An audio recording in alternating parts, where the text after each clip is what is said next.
Started. So we'll start with our first Park Council meeting follow-up, and we'll do a citizen testimony. Do you want to take this away, Carter?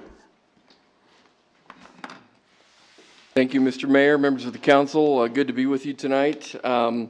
As council directed the last time we met, they did agree to take some testimony with respect to the conversation relating to the Board of Licenses and Appeals, or otherwise known as the Board of Examiners, and perhaps their role and what staff's role ought to be. The case study, if you will, that brought this to a head, so to speak, this conversation was pursuant to a particular citizen's experience with respect to these issues. And so, not knowing the citizen's name, Mr. Mayor, I would suggest this would be the time that he could come forward and offer that testimony for your advisement tonight. I say that because we're not actually taking up the issue tonight. Fortunately, Mr. Mayor, you gave me the latitude to schedule it at a later date so we could have a proposal better designed and put together for you to consider. So tonight's testimony would really be for your edification in preparation for the work session item coming up later. So, Mr. City Manager, if I can get clarification too, after the citizen testimony, is it appropriate for council members to ask questions for the testimony? Is that appropriate? So. Okay, just want to make sure we're on track for that. Okay, all right. If our citizen would come forward, please. Alan Hahn is who you're looking for. Oh, yeah, Alan. Mr. Hahn, would you come forward, please?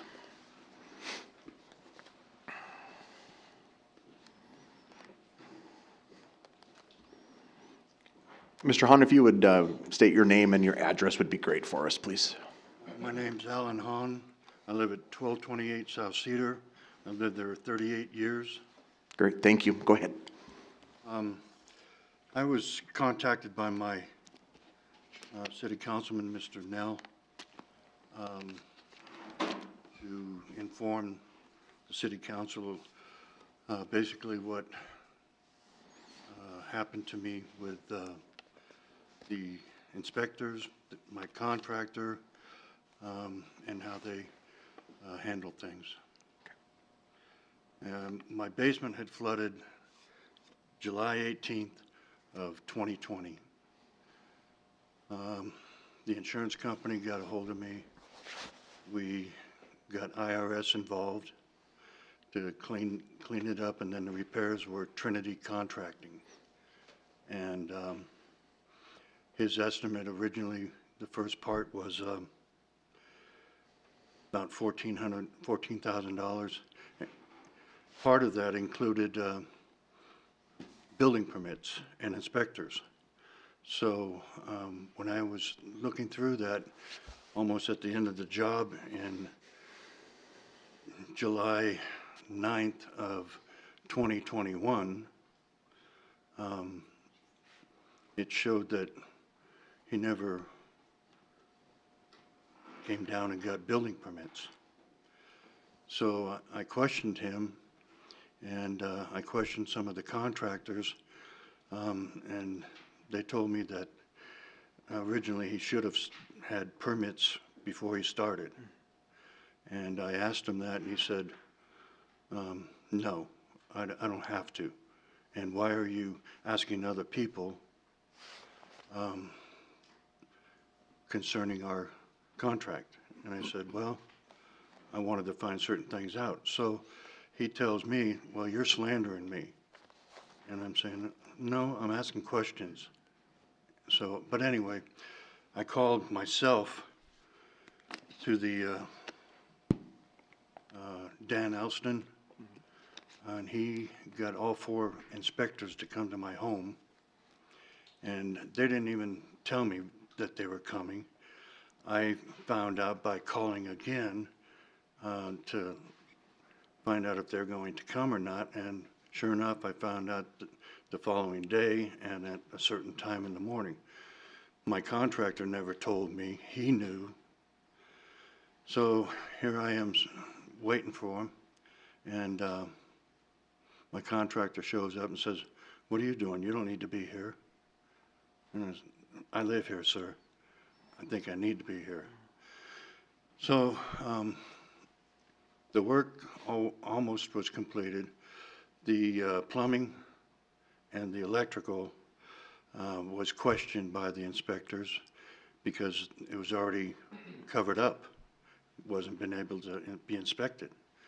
So the inspector said, aren't you aware of that you were to have permits so that we could inspect this first and then inspect it at the end? He said, no, I didn't know that. This is Tim Kowalski or something. But anyway, the inspectors asked me if I was the ones that called and asked for them to come. And I said, yeah, I was. And they said, well, since it's already done, the plumbing, it's already concreted over, we're just gonna, we see that it looks like it's okay. The electrical, whenever there's a wall disturbed, my understanding is, and repaired and replaced, if there's outlets, they have to be up to code. Well, he was asked again, why wasn't this done? And he said, I didn't know I was supposed to. And so on and on and on. Bottom line is the inspectors went ahead and said, get this fixed and we'll approve the permit. And I felt that that was not right. So I talked to Dan Elston again after this was all, I don't know, I felt like they just put me under the rug. And I've done nothing for them to treat me like that. For one, I don't even know them. I felt I was treated very unfair and very unprofessionally by the city. I pay my taxes. I felt that I should have been treated appropriately. And so I called Dan Elston again, and I said, I need to find out if I can make a complaint against this contractor. He said, yes, that's your right.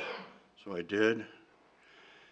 And after 2 months later, I get an email saying, we granted the contractor, you were denied.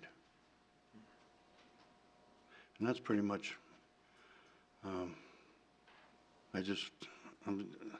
still sick to my stomach over what they've done to me. Are there questions for Mr. Hahn? Go ahead. Comment. So, Yeah, questions or comments, go ahead. yeah, I guess after talking with Mr. Hahn, I kind of took this up, but I will tell you, we had a really good meeting today with the city manager and the contractor licensing and appeals board. And this whole time, my precipice was to get some teeth in this to start holding contractors accountable. And so just for clarification, your general contractor hired your plumber and your electrician, correct? Yes. Okay. So there's a lot of questions about who would ultimately be responsible for obtaining the proper permits and the inspections. And I think we found out today that it's going to come down to the individual plumber and electrician, because it's up to them to make sure their work is certified. I think we found out today. But in getting teeth, we found out that finding people and creating point systems is unproductive, and it makes it very difficult for the city to have good working relationships with their contractors. But what has come out of this, the positive thing is, there will now be a complaint form that is literally just came out. It's a brand new thing, thanks to you. And it will be taken up by a panel of about 3 people. And at that point, they'll be able to start, I guess, dealing with these situations like this. And then if of course they feel the need, then it can go on to the contractor licensing and appeals board at that point. So if anything, you've done a lot of good here, because we're going to be able to start holding people accountable where we haven't really been able to do that before. So I do thank you for that. Secondly, I know it's going to be It's probably not going to be the most easy thing for you, but a lot of times when we're not happy with our contractors' work and they've done things, it becomes a civil issue, not a city council issue. And so it's very unfortunate, but I think your next recourse will be in the civil jurisdiction in a courtroom, because the city just doesn't have the I guess the wherewithal to deal with this because it's a civil issue. But now that we do have a complaint form and we will be able to get our police department involved, the chief was in the meeting today, and when there are violations, there will be teeth in it now.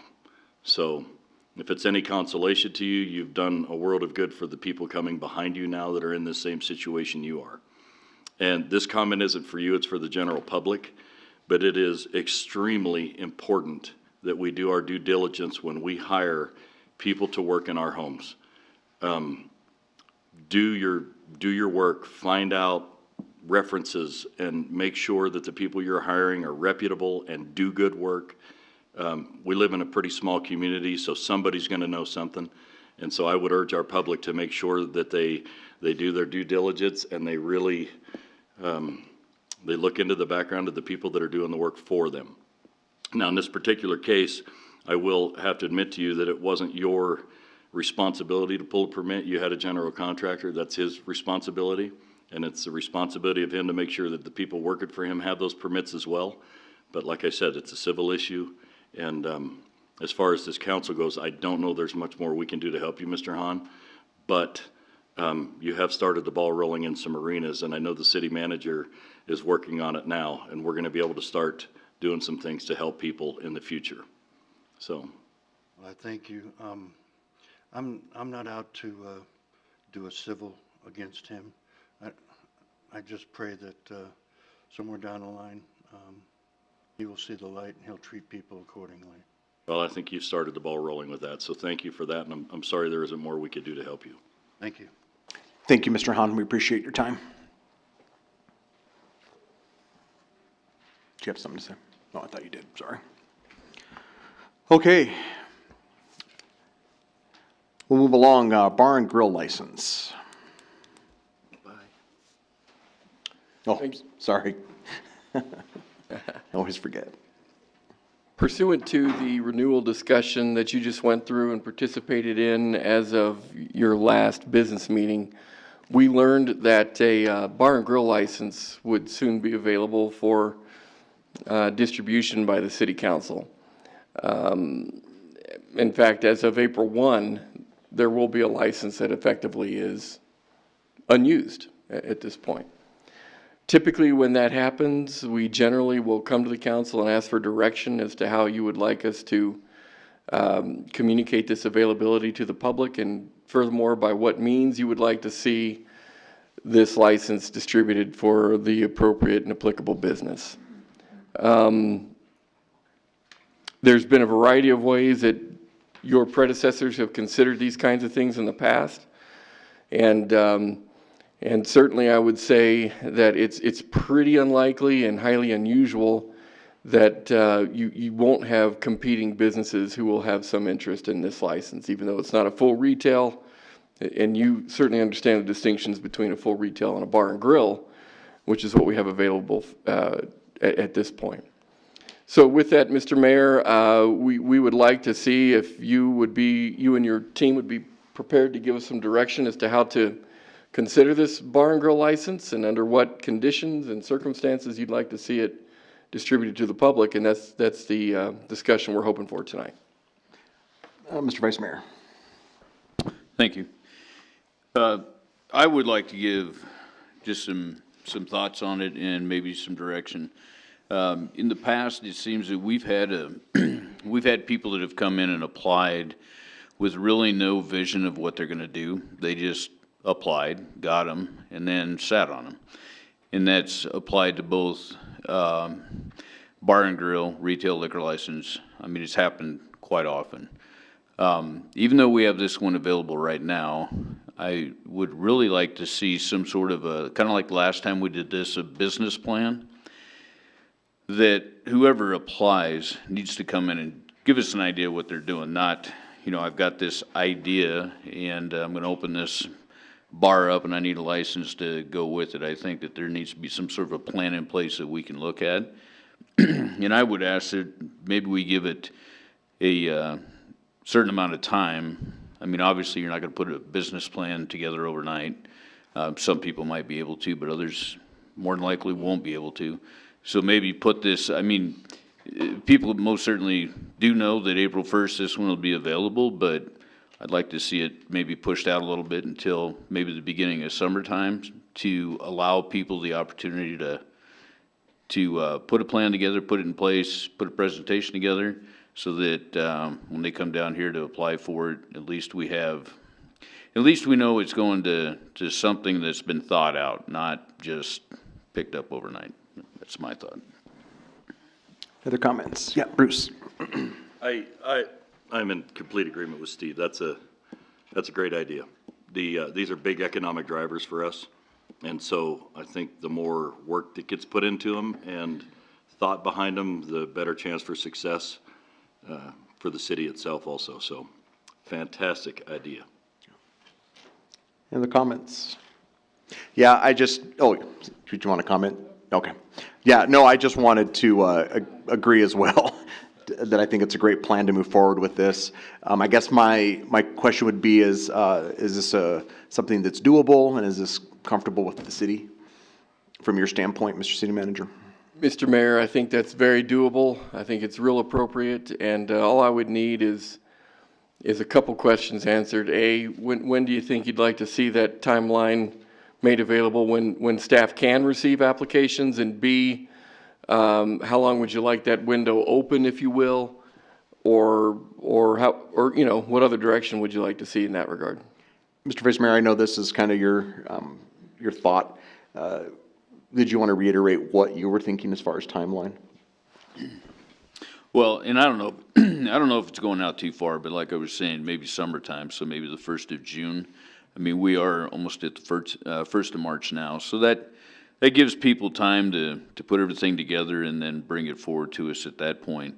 And then I don't know if, I would think if they have this much time prep, I don't know that we necessarily need to leave it open for a lengthy amount of time, but I guess what is the amount of time that it would need to be open? And I don't know if Mr. Wallace could answer that, but.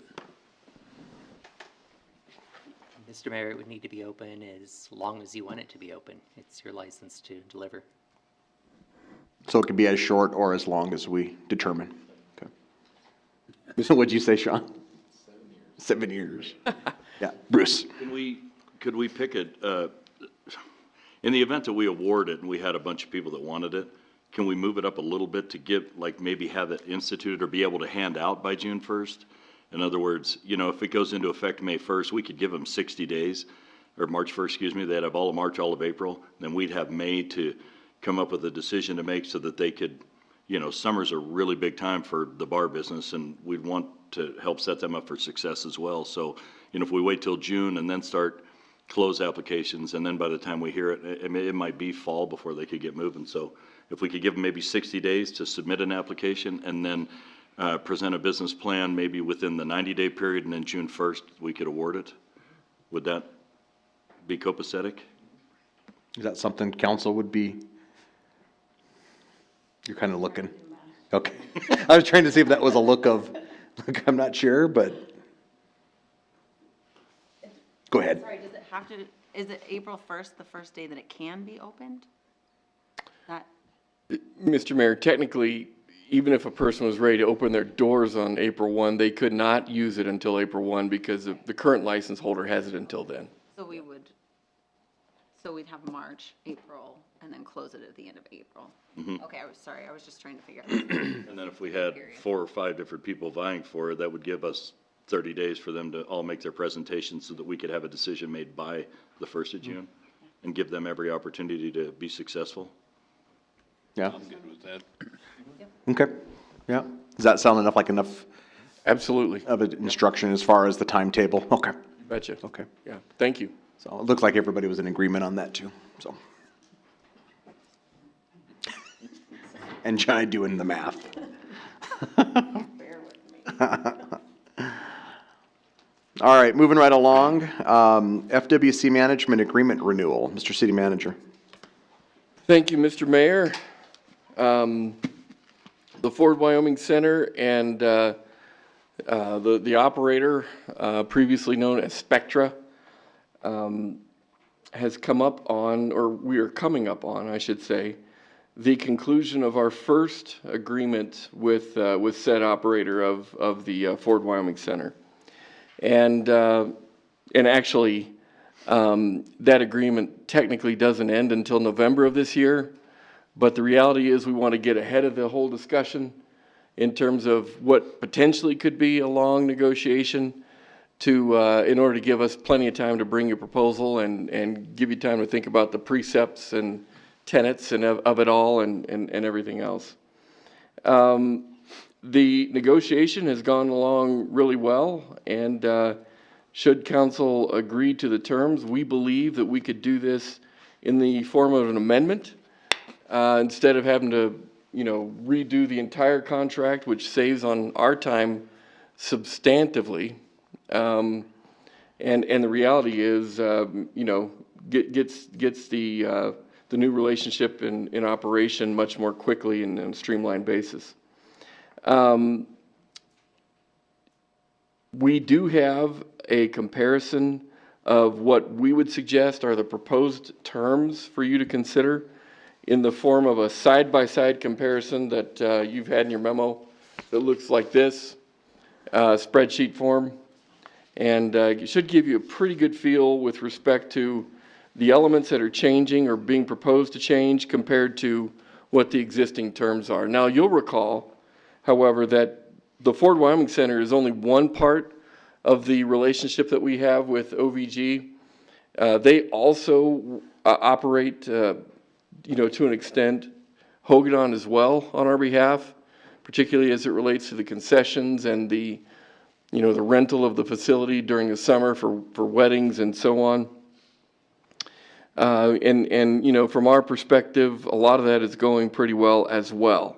And so we've broken that comparison out in two segments: the operation of the Ford Wyoming Center and its management, as well as the Hogadon ski area, because there are terms associated with each.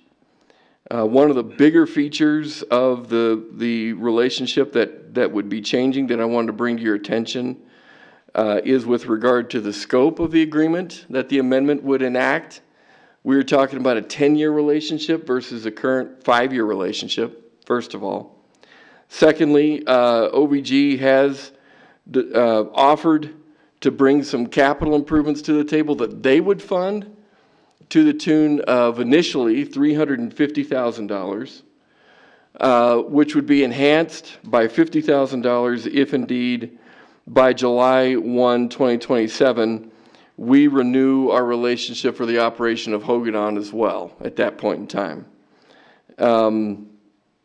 Which can be used, those dollars can be used either at Hogadon or the event center, whatever the council would see fit at the time.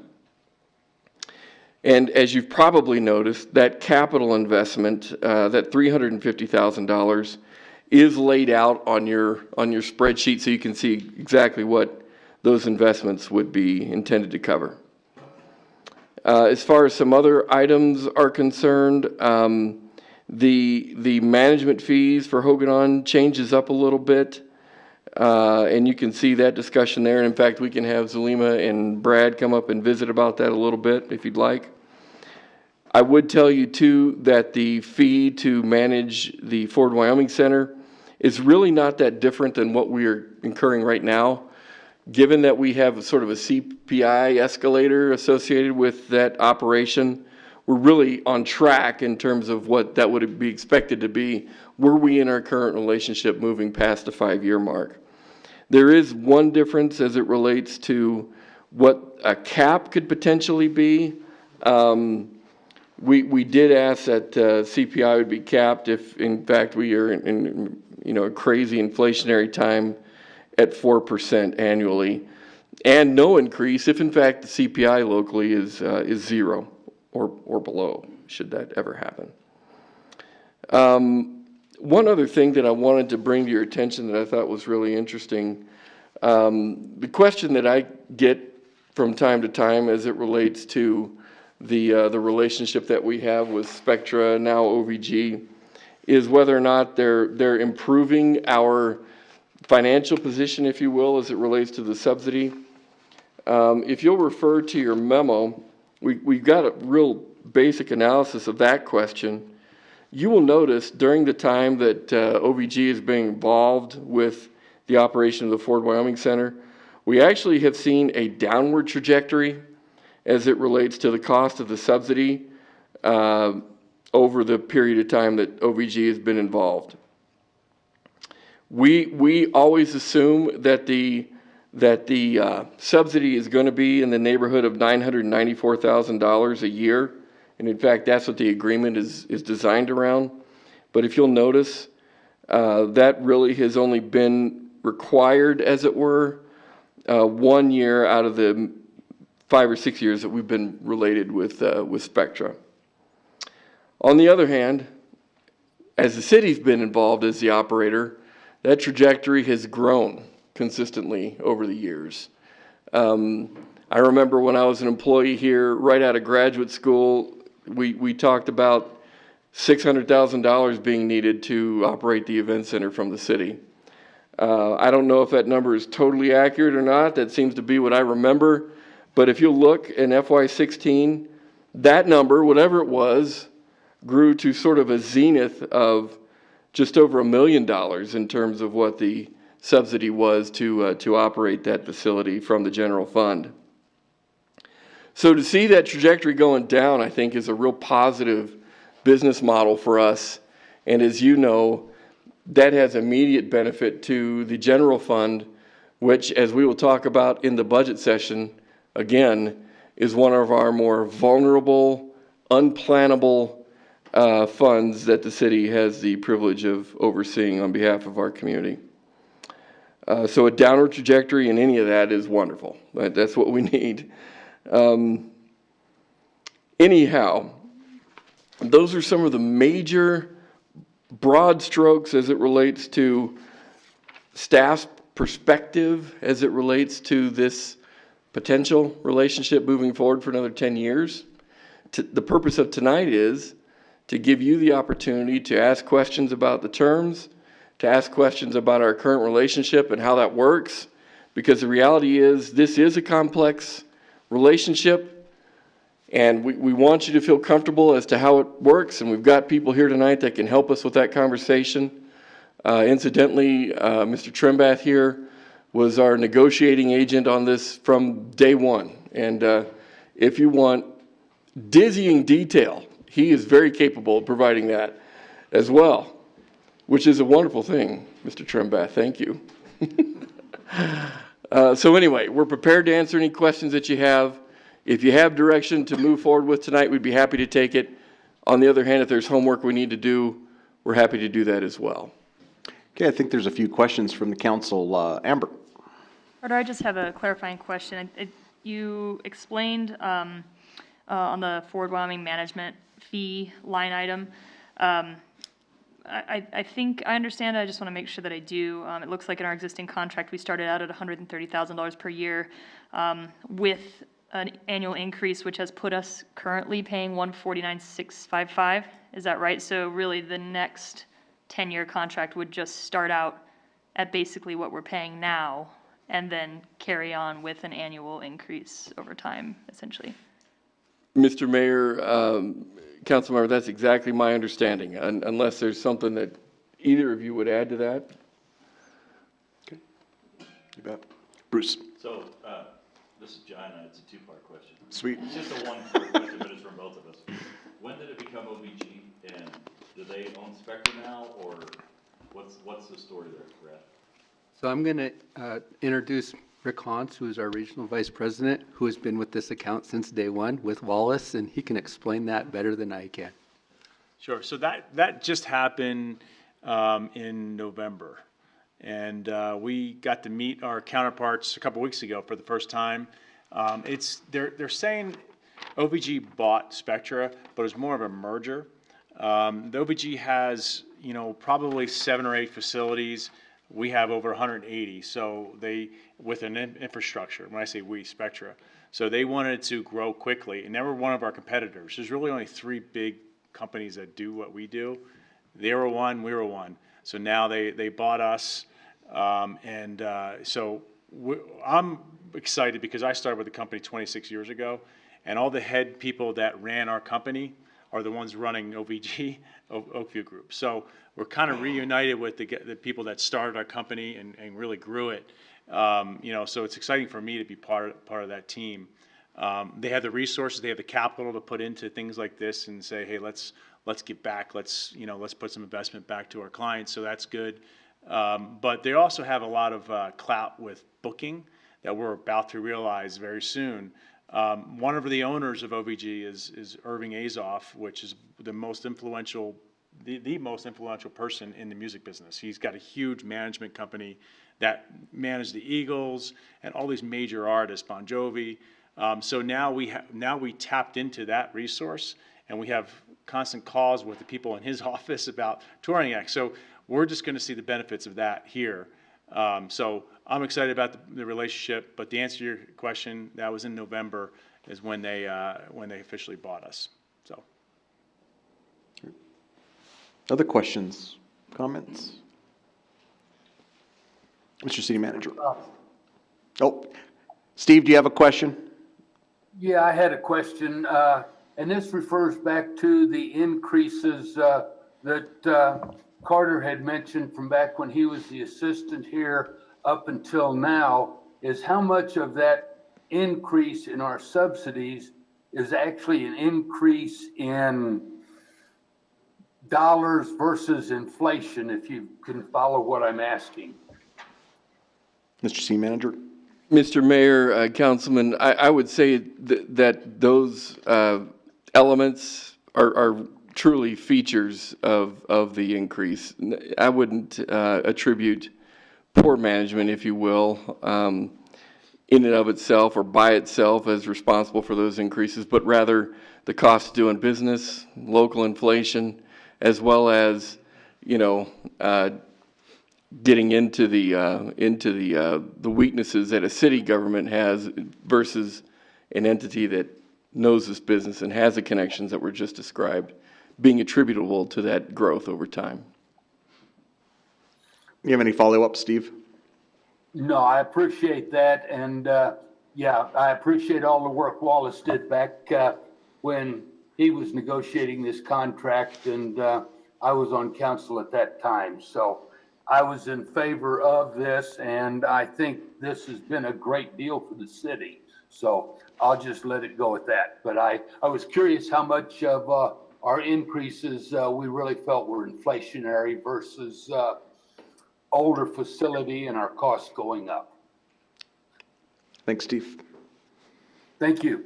Yeah, Jai. Thanks. I was just curious if you could talk us through quickly kind of the adjustment in the way the fees are managed in this agreement at Hogadon, because I see the decrease in the management fee with the increased incentive fee there, and just curious how you think that might play out over time, especially with regard to the positive. Well, I think, we got that from feedback from the city, basically saying that, we want lower fees because we want to be able to ability to break even easier for us. And, at the same time, we want to incentivize you guys to bring content there. Not just the content that's there right now. I'm talking about like maybe concerts outside and things like that we want to start dipping into. We've already had some pretty big discussions with different artists that might want to play there. So, so I think, the way we viewed it is that there's feedback from the city saying, okay, let's lower the fees there and let's, incentivize you guys to bring more events and help the bottom line. So that's why we did that. So, Okay, thank you. Yeah. So, and also with Hogadon is that we're really trying to listen to the feedback from our users up there and get a real good feel for what we need to provide. And that's been a work in progress, but lately we're starting to see some of the fruits of that labor. And, with the new special events that we're planning for this fall, we should finally get to that point where we're driving some good revenue in that account. Yeah, Bruce. Looks like you've done a wonderful job with Hogadon. I mean, it's always nice to see things in that direction. Just for the public's sake, I just want them to understand when they wonder why we're considering management companies, when we have a center that brings in $25 million a year into this community. The city's proven that we don't have the ability to do what you do. So I just wanted to make sure that was put out there. Thank you. Any others? So in 2016, I know Councilman Johnson and I were on council at the time, and this was brought to council, presented to us, and I know Councilman Kathy was also on there, and it kind of what Bruce was just saying. I think it was an opportunity that, you know, the city kind of stepped back and have a contract, and you guys have done a great job since you guys have been running it since 2016, and the numbers don't lie, so, yeah. Yeah, Mr. City Manager. Thank you, Mr. Mayor. One question that I want to be sure of that we'd asked about earlier, and I'm not sure where we're at, so I'm asking out of ignorance here. We had talked about the possibility of accessing your networks and so forth to include Fort Casper in the mix with respect to rotating exhibits and so forth that might drive business in that part of our portfolio as well. Do you have some insight there by chance? I do. We've actually reached out to our convention center's head president. Her name's Joyce Livingston, and she is actually working on that for us. There are several exhibits coming out. A lot of them are too big for Fort Casper. I mean, they actually look at the event center to do them, such as the Van Gogh exhibit that's going through Denver right now. But yeah, we are working on that. Yeah, it has to be something on a smaller scale that'll kind of fit in that environment. Mr. Mayor, as a follow-up, is that something we would need to include in our operating relationship with you guys, or is that something we just work on? I think we just work on, we don't need. Okay. Okay, fair enough. Thank you. Thank you. Yeah, any other questions? Okay, thank you so much, we appreciate it. Thank you. So, Mr. City Manager, do you need us to give you direction on that? Mr. Mayor, if your group here is comfortable with the terms as we've presented them, we will get to work on the amendment that we would bring forward for formal consideration to all of you, and hopefully get this adopted. One of the things that we'd really like to shoot for, that we've visited with OVG about as well, is changing the effective date from November as kind of that date to July 1. So that it coincides more closely with our fiscal year and is a little easier to plan from time to time.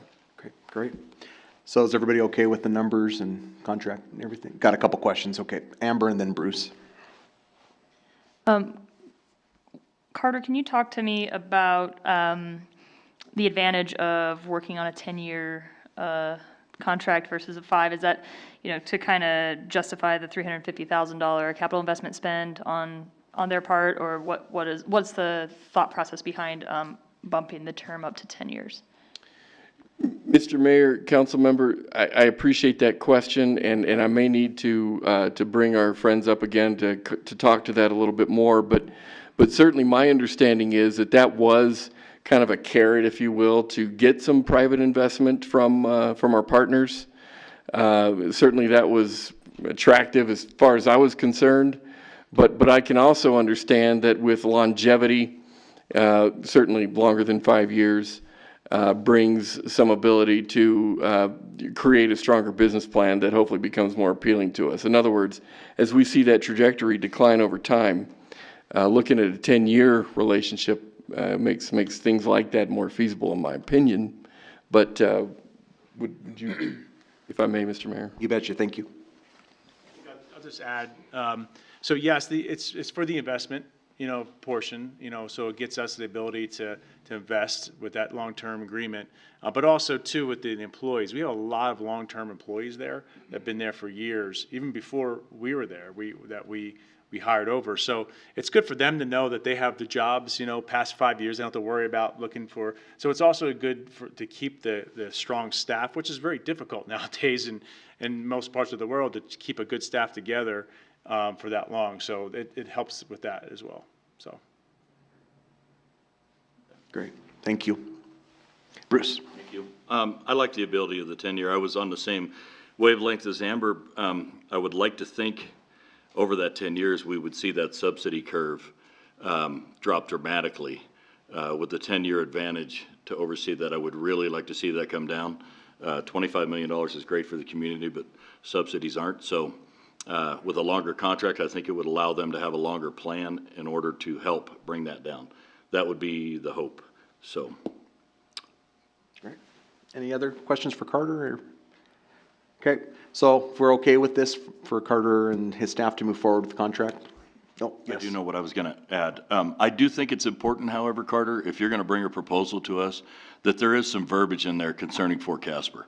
I like the idea of, we'll talk about it, we'll work on that, but, 10 years is a long time. And so I think there needs to be something in there giving us an opportunity in writing to make sure that something comes to fruition in that aspect, because I think leaving it unsaid 10 years is just too long to allow that to go if that's something that we're envisioning. Is council okay with that, adding verbiage to that? Carter, would you be okay with that? Is that something that you're... Mr. Mayor and Councilman, it certainly is something that OVG and the city have been talking about.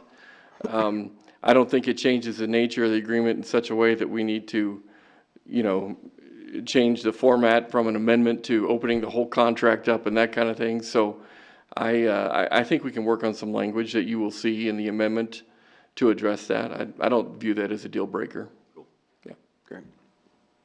Okay, so can we move forward with that? Okay, all right. Thank you. Thank you, guys. Appreciate it. All right, I-25 and Center Street follow-up. Carter. Thank you, Mr. Mayor. We have the opportunity to bring this discussion back in a follow-up format, if you will, pursuant to the first conversation that took place maybe a month ago by now. You all wanted to, you gave us some broad feedback, some general feedback. We tried to take that feedback and incorporate it into a menu that we put together pursuant to the broad design elements that you gave us some insight into. The menu, of course, spends more than we have, as you might imagine, and so we will need some discussion from you as to what is important from a cost perspective versus all of the things that are on there. Without a doubt, council has the opportunity to expand the memo, or the menu, excuse me, if we didn't include some things that you view as important, and we can take that back as homework. Or you can simply tell us we like this and this and this, and beyond that, we're not interested, kind of a thing too. So a lot of ways we can go tonight with regard to the direction, but we want to try to hone down and see what we can do about getting some guidance so that we can put together an agreement with YDOT as to putting those elements that you would like to see in the project come forward in a formal way, which also would come forward in a regular business meeting for you to approve at the dais. So if I could ask Andrew and his team to come forward and walk us through the presentation this evening, we will hopefully elicit that feedback from you. Thank you.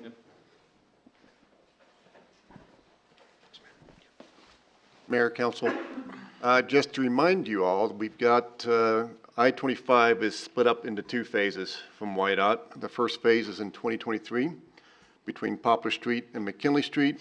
The next phase is currently planned to go from Mckinley Street to East Yellowstone in 2025. So currently what we're looking at is the enhancements between Poplar Street and McKinley that you have essentially $400,000 in enhancement funds.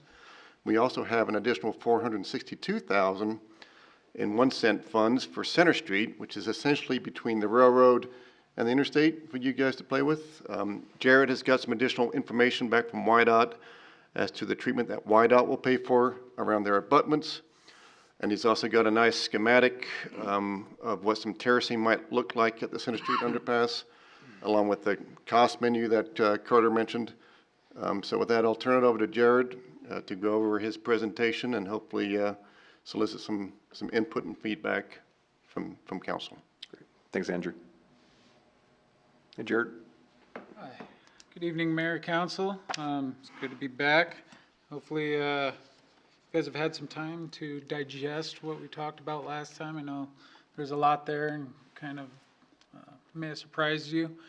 So with that, I think that we can hopefully get some direction on this one. If anyone needs hard copies, I did bring hard copies of the menu items and the presentation itself. Anyone want anything? I don't think so. I think we're good. Thanks, Jared. No problem. We will, oops. We'll mess this up immediately. All right. So if you guys remember last time, we'll kind of walk you through each intersection, key intersection or interchange, and some of the existing conditions here. This is Poplar Street, and I don't want to be too repetitive, so I'll go through this kind of quicker than last time. But we do have dilapidated steel edging, wood chips that need refreshed constantly, probably more than once a year. I'm guessing once a year is about the maximum that they can get done, but living here where we do, they do tend to blow away, and at best case scenario, they decompose and become earth food. So we've got some big signage, we've got big overpass, a lot of slope paving, which is anticipated to go away via YDOT's bridge details. These slope pavings will probably become vertical walls. So at this underpass, we are proposing some RGB lighting, which is lighting that can be changed from white, dimmable whites, to any color under the spectrum. It could be red, white, and blue for the 4th of July, or green and red for Christmas, or what have you.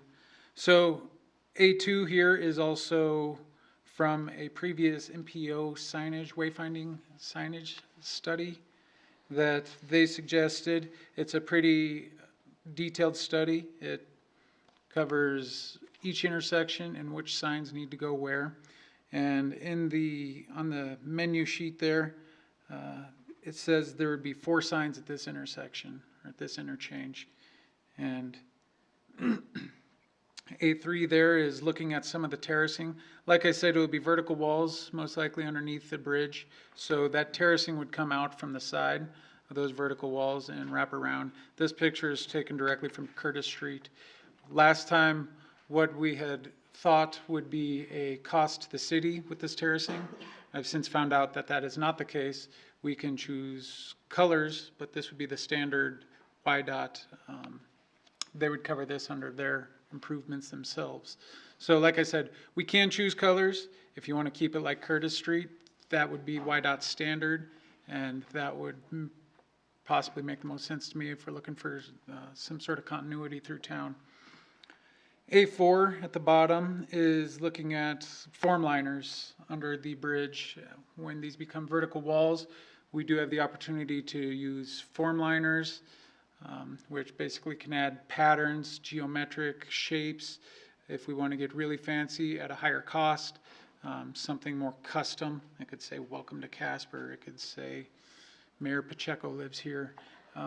It could be anything. Yes, sir. So that one's, so we'll check that one. Yeah, put that in your thing there, Jared. And lastly, there is a look at what murals would look like underneath there. We could go with a blank wall and have a mural throughout. This one's looking at more of a framed form liner with murals in that. So that would be additional costs on top of what we're looking at here for the murals. Now, one thing I do want to mention is that the murals don't have a cost associated on this menu item. I would like to pursue looking at, like Councilperson Pollock had mentioned last time, teaming up with someone like the Casper Mural Project and chasing grants and working with them. So that would be something that YDOT could come through and do their thing, and then in the following year or two, or however long it takes, we lock down an artist and get, it could be different murals, it could be the same mural, it could be the same artist, different artist, anything, but we could work through that, and hopefully that wouldn't be at a cost to the city in this project at the very least. So This one kind of just gives the breakdown of the costs along with the associated pictures there. Center Street, existing underpass conditions. Again, we have the slow paving. We do have the Interstate Park that's right next to there. And that's between like the Clarion and the Interstate. We have a more interesting slope paving on the sides of the Interstate with that rock. That will be going away when YDOT comes back through. If you guys love it, we could look at putting it back. I don't know why we would, but there is the terracing option there. If you're going to do it one place, it makes sense, like I said, for continuity's sake. And the size of the terraces and is going to be determined by what YDOT comes up with their grading plan for the interstate, because we do know that the elevation of this underpass is going to change a little bit for YDOT standards. We have the landscaping on the side there, which is somewhat representative of Casper, which is overgrown junipers. They're hard to kill, they're harder to get out, but they're kind of, junipers have always, they're more of an 80s thing. There are Hey, watch yourself, Jared. there really are trends with landscaping, and that was one of them. And they kind of scream that. So on the Center Street underpass, we're looking at pretty much the same options. And like I said, for continuity's sake, it makes sense to kind of keep it going the way with whatever you choose at one, in my mind. But we could mix it up. We could go completely different in every one of them. That's up to you guys. So the biggest difference here is, or not here, but on each one of these is going to be, what do you want to do with the walls underneath the interstate? Do we want form liners? Do we want a blank wall? That would come at no cost to the city. And if we just want to use the lights to decorate it, that is completely doable. Or do we want to pursue, have a blank wall and then pursue murals later down the road? Or just get it done with and do a form liner. So those are all considerations that you guys that we're looking for direction with you guys on. So here's the cost associated with that. Again, murals don't have a cost associated.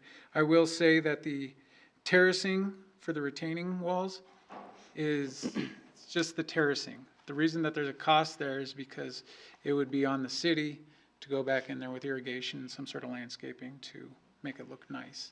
The terracing is all YDOT will cover. So if we want it to look better than that, then it's on us. McKinley Street. This one is lots of gravel underneath there. It has kind of a wider space between the slope paving and the street, the curb. That will obviously, again, become vertical. Over here we do have some flagstone planter beds you see down in the left that aren't in bad shape, but they are tied back with timbers, which do tend to end up falling apart. So things like that I would anticipate that planter would go away for what YDOT would do, and they probably wouldn't replace it on their dime because it would probably be unnecessary when they come up with their grading plan. So if we wanted to do some pocket landscaping areas like that, that would be an additional cost too that we could look at. Here again, same options, same story. And a little bit different prices. So over here we have 3 signs that are associated with the wayfinding study. RGB lighting, terracing again with landscaping and irrigation cost, and then no cost for the murals in anticipation of collaborating with local entities. Now for Center Street, which is kind of the entrance into our downtown area, I think that we want to really make an impactful statement here. We have the slope paving out there is in poor condition. It's heaving, it's cracking. If we wanted to keep that slope paving, it would probably need to be torn out and just redone in order to make it look good. We have some peeling on the railroad overpass there. We have some spots where the pavers are in really good condition. We have some spots where we just need to go back and reset them, make them look better. Looked like there was some settling via utility trenches or whatnot. We have some more junipers. That we have some overgrown sidewalk treatments too. Just outside of this picture, we do have lawn from the neighboring commercial business that's encroaching on the sidewalk up to about 3 feet. It's cutting that sidewalk down to about a 2-foot walk there. So then looking at what we can do down here. Do have some pictures of some different form liners, some more geometric or some more wavy kind of things that if we did do a slope, if we went back with slope paving, we could look at doing form liners there in addition to the slope paving itself. And that would add a lot of interest just on the slope paving, and it might be a little, it might be concrete, but at least it would be cool looking concrete. Or we could go back there with the flat paving, the flat slope paving, like on D4. That is a picture of obviously in North Hollywood, where they did a mural on the slope there. And it really detracts from what's around it. And you notice the mural more than anything there. Whereas if you could look real close, if you could blow that picture up, there's razor wire on the top of that chain link fence. I'm not sure what the building is behind it, but it at least detracts from that. You're not noticing that on your way in. Additionally, we could look at some decorative wrought iron fence on the top of that or around the railroad, where we do have some chain link fence that's falling apart down there. And we could see if the railroad would help us out on any of that. It could be a stretch, but just getting them to respond to me has been a feat right now. So, but I'm sure that they would be happy to let us improve the fence if it's on our dime. The other thing is lighting improvements, pedestrian lights on Center Street in general, and then RGB lighting underneath the underpass, if that was something we wanted to consider, or just look at pedestrian lighting from the interstate down to the underpass itself. Oops, before we go to that. Here are some renderings of what taking out the slope paving and adding terracing would look like over there. This one might be a little bit more informative. We could use the same keystone block type of walls to get a few terraces in there, make some landscaping. It could be kind of a continuous feel from the interstate down into town, or we could leave the interstate as its one continuous piece and have that all kind of look the same, and then do something different going downtown. It would make sense to, or it wouldn't not make sense, I should say, to have Center Street Railroad Underpass be different than the interchanges. So, with all that being said, back up here, here's the costs associated with these improvements. Now, to replace the slope paving on either side, since they are different sizes, they do have different costs associated with them on the north and the south side of the railroad. To add form liners to that would be the additional $60,000, item 3, D3 there. And that is in addition to the cost of redoing the slope paving. Then there again, there's no cost associated with the mural at this time. Or we could, in lieu of the slope paving, look at the terracing, and we do have two costs for the north and the south side there. There's a cost for the decorative fence, and then also accent lighting and improved LED lighting under the railroad. And then there's also the painting of the railroad bridge itself. If you guys have been down there, it is chipping, peeling. I think the last time that got redone was mid to late 90s. So.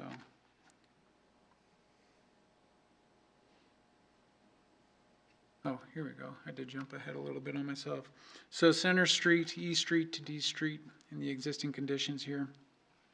Up in that right corner, or the left corner, I'm sorry, is where I was talking about. There's a lot of grass encroaching over the sidewalk. That sidewalk does go back to that curb there. There's plenty of room to dress all this up here. There's some trees that are missing that have died and haven't been replaced. There's some broken tree grates. And there's some trees that we just need to go in there and expand the tree grates because the trees are doing well and they're outgrowing those. Those are easy to expand. So one thing that we want to look at here is doing a welcome Casper sign, as this is an entrance to downtown. Something sort of along the lines of, but on a much smaller scale, of what you would see up there by the event center by the 2025 cutoff. And like I said, much smaller scale, probably go into Interstate Park so we could dress up that area around it, look pretty good. The pedestrian lighting, the pedestrian scale lighting would be the same kind of stuff we're looking at on, or we're using on Midwest, or the railroad overpass on Poplar, kind of has some of the same lighting. If we want to look at replacing any of the Cobra heads, the big steel utility overhead lighting on Center Street, we could go back with some of these more decorative black ones that would match our pedestrian signs. Last would be the F Street Bridge improvements. The only question that YDOT wants to know from us here is if we want pedestrian lights on there.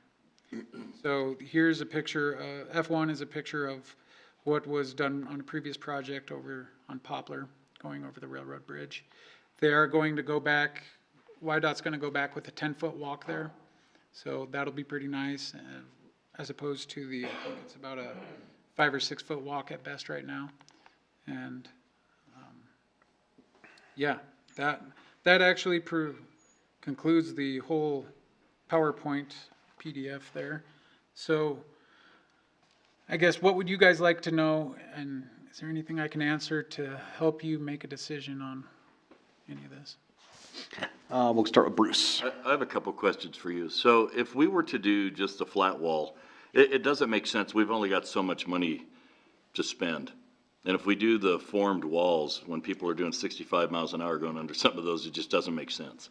So, but if we went with Amber's fantastic idea of putting murals in there, would other accent lighting be cheaper to accent those murals as opposed to RBG lighting? I love the RBG lighting, but it's so expensive and we've only got so many dollars. So I'm just curious, would it be cheaper to put in regular lights to show off the murals in those areas? It would. To what degree, I can't tell you. I'd have to get back with you on a cost on that, but it would be cheaper.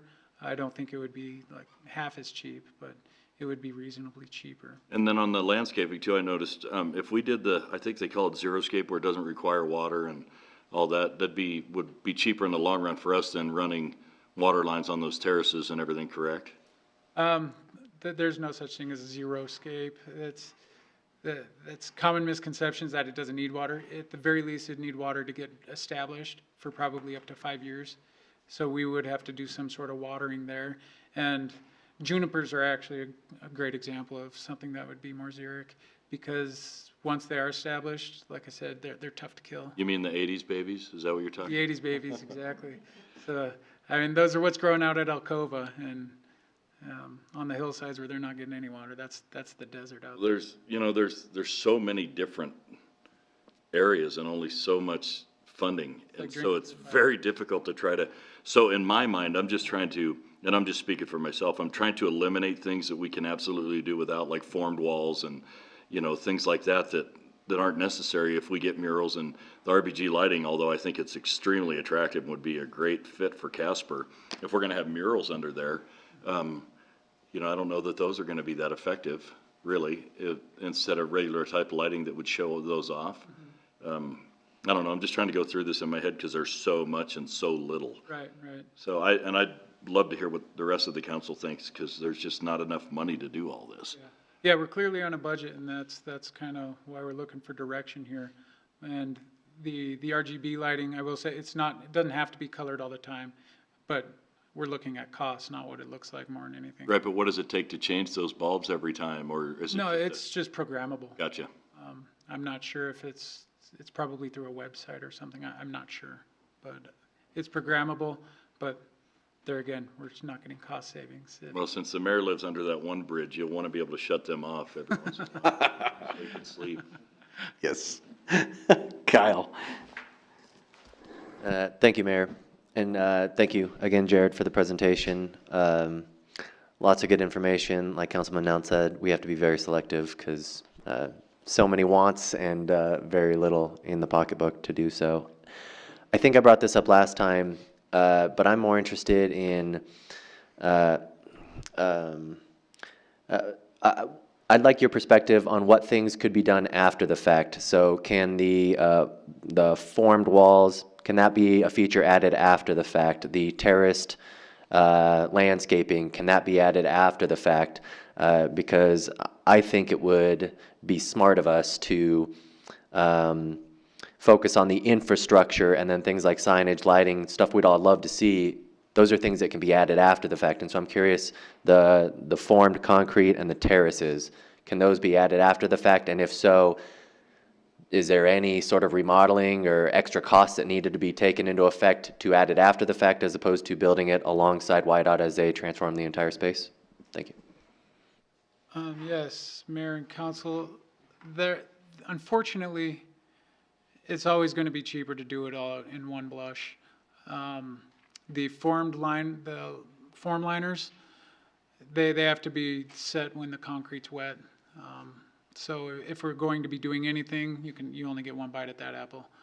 The terracing is going to be done by YDOT. So they will do that as they come through, except for obviously at Center Street. But along the interstate, the terracing will be done by YDOT. We don't have to add landscaping and irrigation right away, but the infrastructure needs to be there. We need to have sleeves and stuff like that in for irrigation. And also I will say that a lot of times when it gets left to be done later, it doesn't get done later, is sadly enough, but we move on to other things and kind of forget about it. And I think that these terraces, if they weren't done right when they get put in, that it would cost more to go catch up on it, that's for sure. So. Yeah, go ahead. Thank you. And from what I understand from when you were speaking earlier, the costs that we have for the terracing, that's just the infrastructure, right? You said not landscaping at all, those terraces? No, the terraces is the infrastructure, the walls themselves will be built or be paid for by YDOT. Okay. The cost associated is for the irrigation and landscaping. Oh, okay. Go in on it. Oh, okay. And Councilman Nell, I will say that any plants that we're putting here would be native or something that would be conducive to our environment, to where they're not going to be heavy water plants. We would use some sort of micro irrigation so that it's not going to be, soak everything as much as you can. So there would be, we would be conscientious of the plantings and the irrigation that are going in there. Mr. Vice Mayor. I guess the question that I have is, the terraced walls themselves, could that be done at each one of these locations to not require, concrete forms, or any of the other? Could it just be terraced with the blocks? Yeah. If that makes sense. Yeah. At each interchange, is that what we're talking about along the interstate? Yeah. Those terraces those will not be underneath the interchange, underneath the interstate itself. We will have walls, concrete walls underneath that, and then from there, it'll probably come out with the terrace block walls. And those are like those big 100-pound Keystone blocks. The terraced walls will not have any form liners associated to them. You can't do that. So that is one benefit, is that YDOT will pay for all that at the time that they redo the interstate. But if we wanted to do, some of those pocket plantings like was pictured over by McKinley, that would be something that would probably be outside of YDOT's grading plan, and we would have to pay for that if you want small pockets of landscaping in a terrace. Otherwise, we could just go landscape the side of that and run irrigation over to there easily enough, which in my mind would make more sense if the slope is good enough. So I guess as a follow-up, I guess the question I was asking, I kind of go back and look at the Wyoming Boulevard I-25 corridor there, and I think that has block underneath the whole thing. And so I guess that's where my question was, can that be done on these other interchanges, or do you have to have some sort of a wall in there? Not that I want to take away from, murals or anything else to make it look attractive, but at the same time, we started doing the math on this, we're well more than double what we have money-wise. And so that's my question. Can it be terraced underneath the interchange without any mural walls or form walls? Yeah, I think I understand what you're saying now, sorry. And the answer to that would be yes. I would think that YDOT, if there's, I'm not a bridge designer, but I would anticipate that they have their abutment underneath there, and that's going to be what it is. To run any terracing in front of that they would deem unnecessary would probably be an added cost to the city, so we'd pay for that portion of terraced keystone block walls, but there wouldn't be any landscaping or anything like that underneath the bridge, just like over at Curtis Street, where I think it steps up once, and then I think it's just gravel, then it steps up again and another thing of gravel. We could do that in lieu of any murals or anything like that, but we would still have that concrete wall that we'd basically be filling in front of, I think. And that would be something, if we wanted to look at something like that, we would have to get with YDOT, because they would have to rework their plans on that. Amber.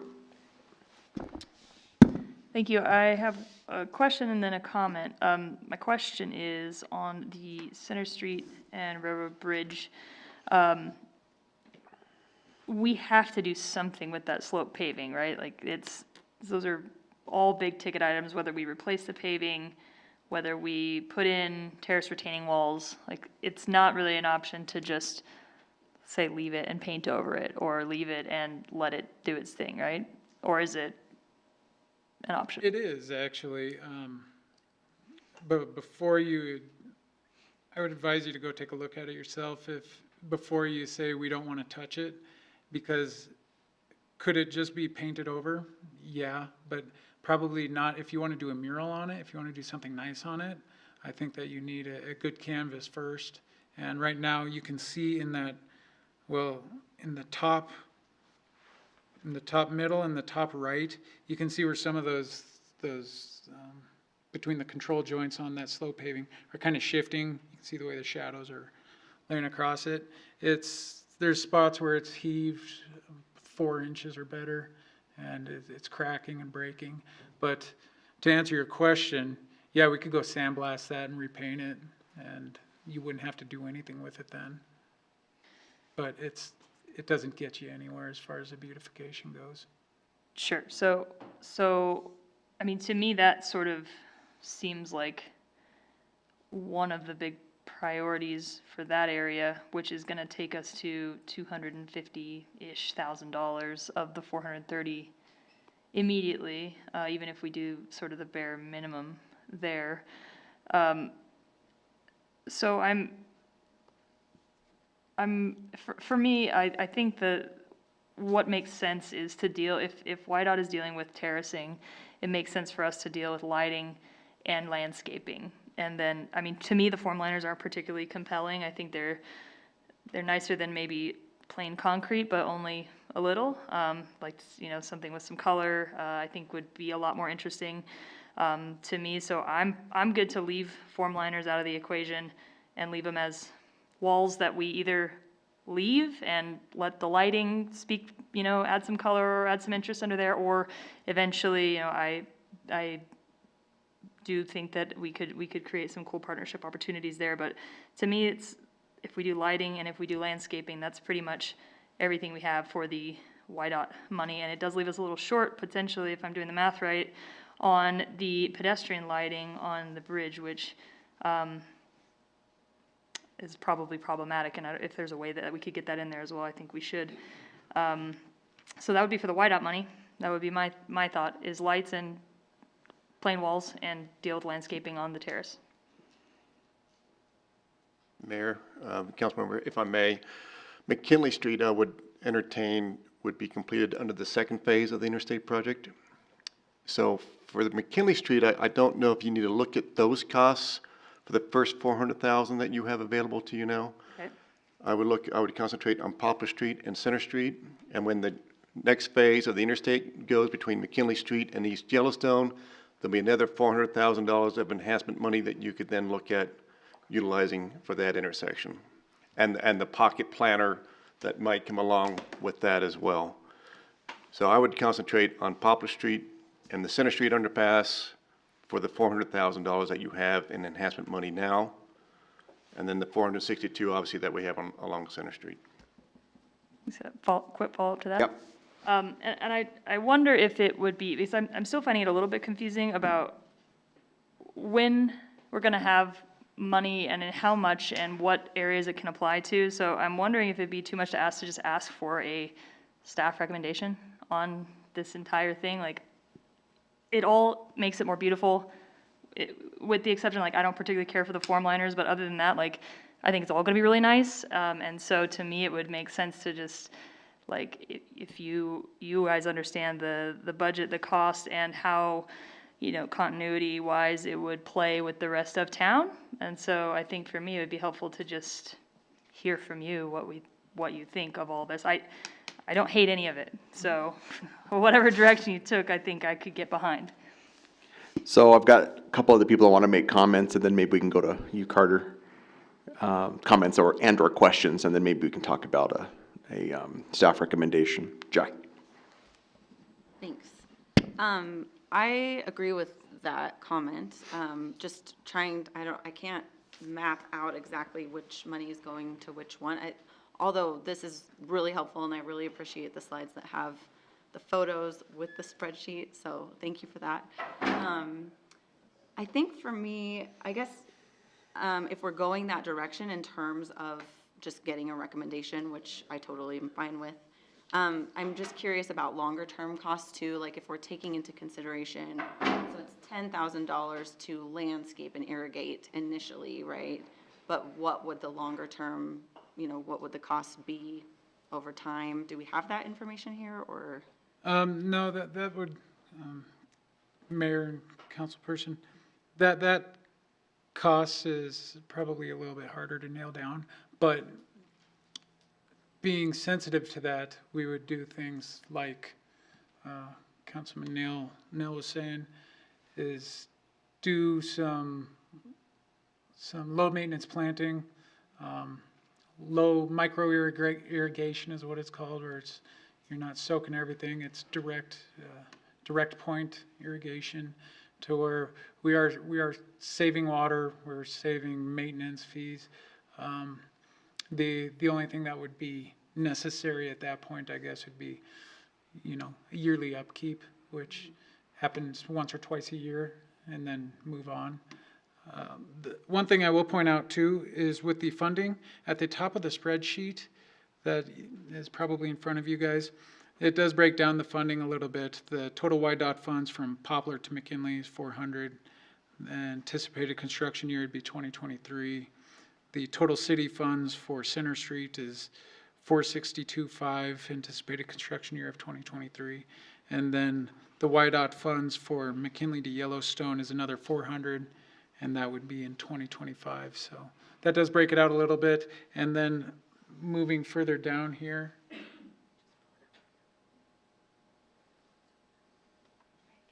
oh, there we go. And then moving down there to try and make it easier, the A is in parentheses, you see that it's YDOT enhancement funds. B is YDOT enhancement funds. C is YDOT enhancement funds. And like Mr. Beamer said, that would not occur until the 2025 year, so that's a different $400,000 fund or pot of money there. The Center Street and Center Street beautifications and the railroad bridge and F Street are all, or I'm sorry, the Center Street beautification and the railroad bridge are city funds out of the $462,000 pot. And then the F Street would come out of that as well. Do you have a follow-up, Jai? Thank you. That is the slide that I'm staring at and trying to make sense of, so thank you. So just another, I don't know how popular this opinion will be with the council, but I just wanted to say that I actually think the signage is important. As part of this, I don't know if the exact ones that are presented are the right ones, or if we have to do 4 or 3 or whatever is recommended, but I don't know, to me, I feel like that's part of kind of inviting and welcoming people into our city, making them feel like what they're reading on the map matches what they're experiencing in real life, and it's something that I appreciate when I'm in a new place, so I don't know, I just wanted to mention that, and I think I'll stop there. Mr. Vice Mayor.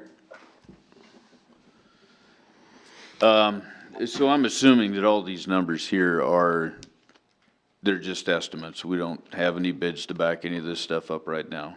Exactly right. They're estimates based off of prior bids on similar projects, but.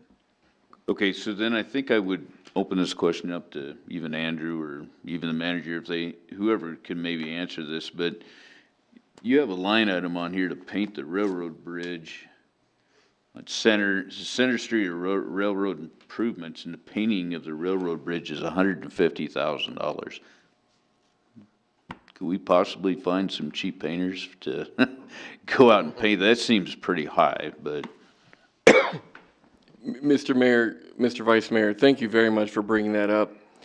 I would really hate if we didn't include the repainting of that bridge, particularly given a lot of the things that we're going to be doing here. It's going to look like a homemade haircut in there if we don't do something with it, and we've done everything else around it. So I would offer this, and you know, I recognize that some homework is going to be needed with respect to what I'm about to offer, but I do think 150 is our worst case scenario for painting that area. Indeed, it's going to be expensive, but I'm really, really hopeful that 150 is going to be plenty more than we need to get that done.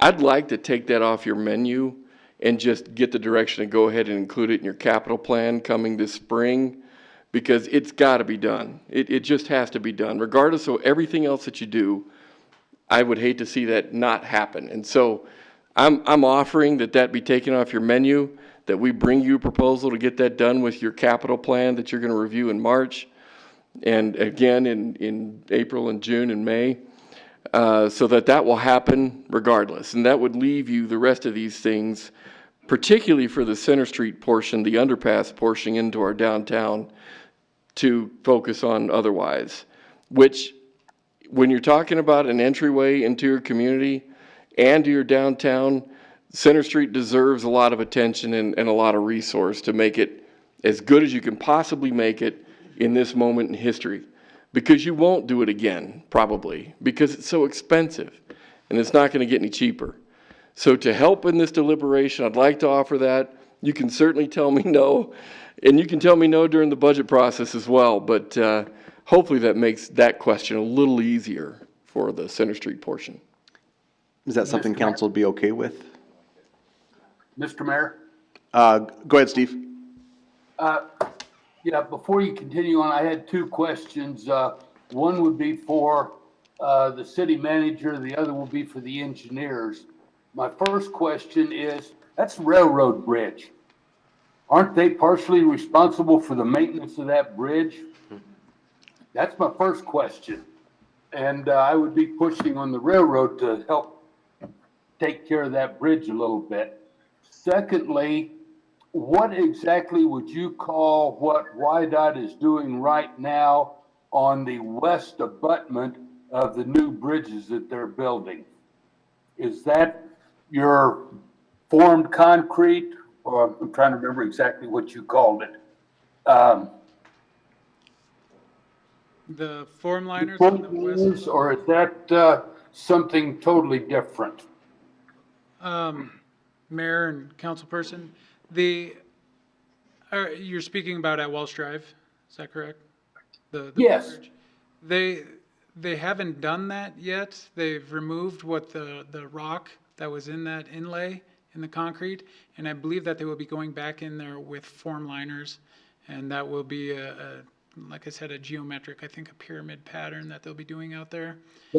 They're putting blocks up right now, or they were last week. I've been at home quarantined since Saturday with COVID, so I don't know how much further along they are, but they've been setting precast panels up all along there.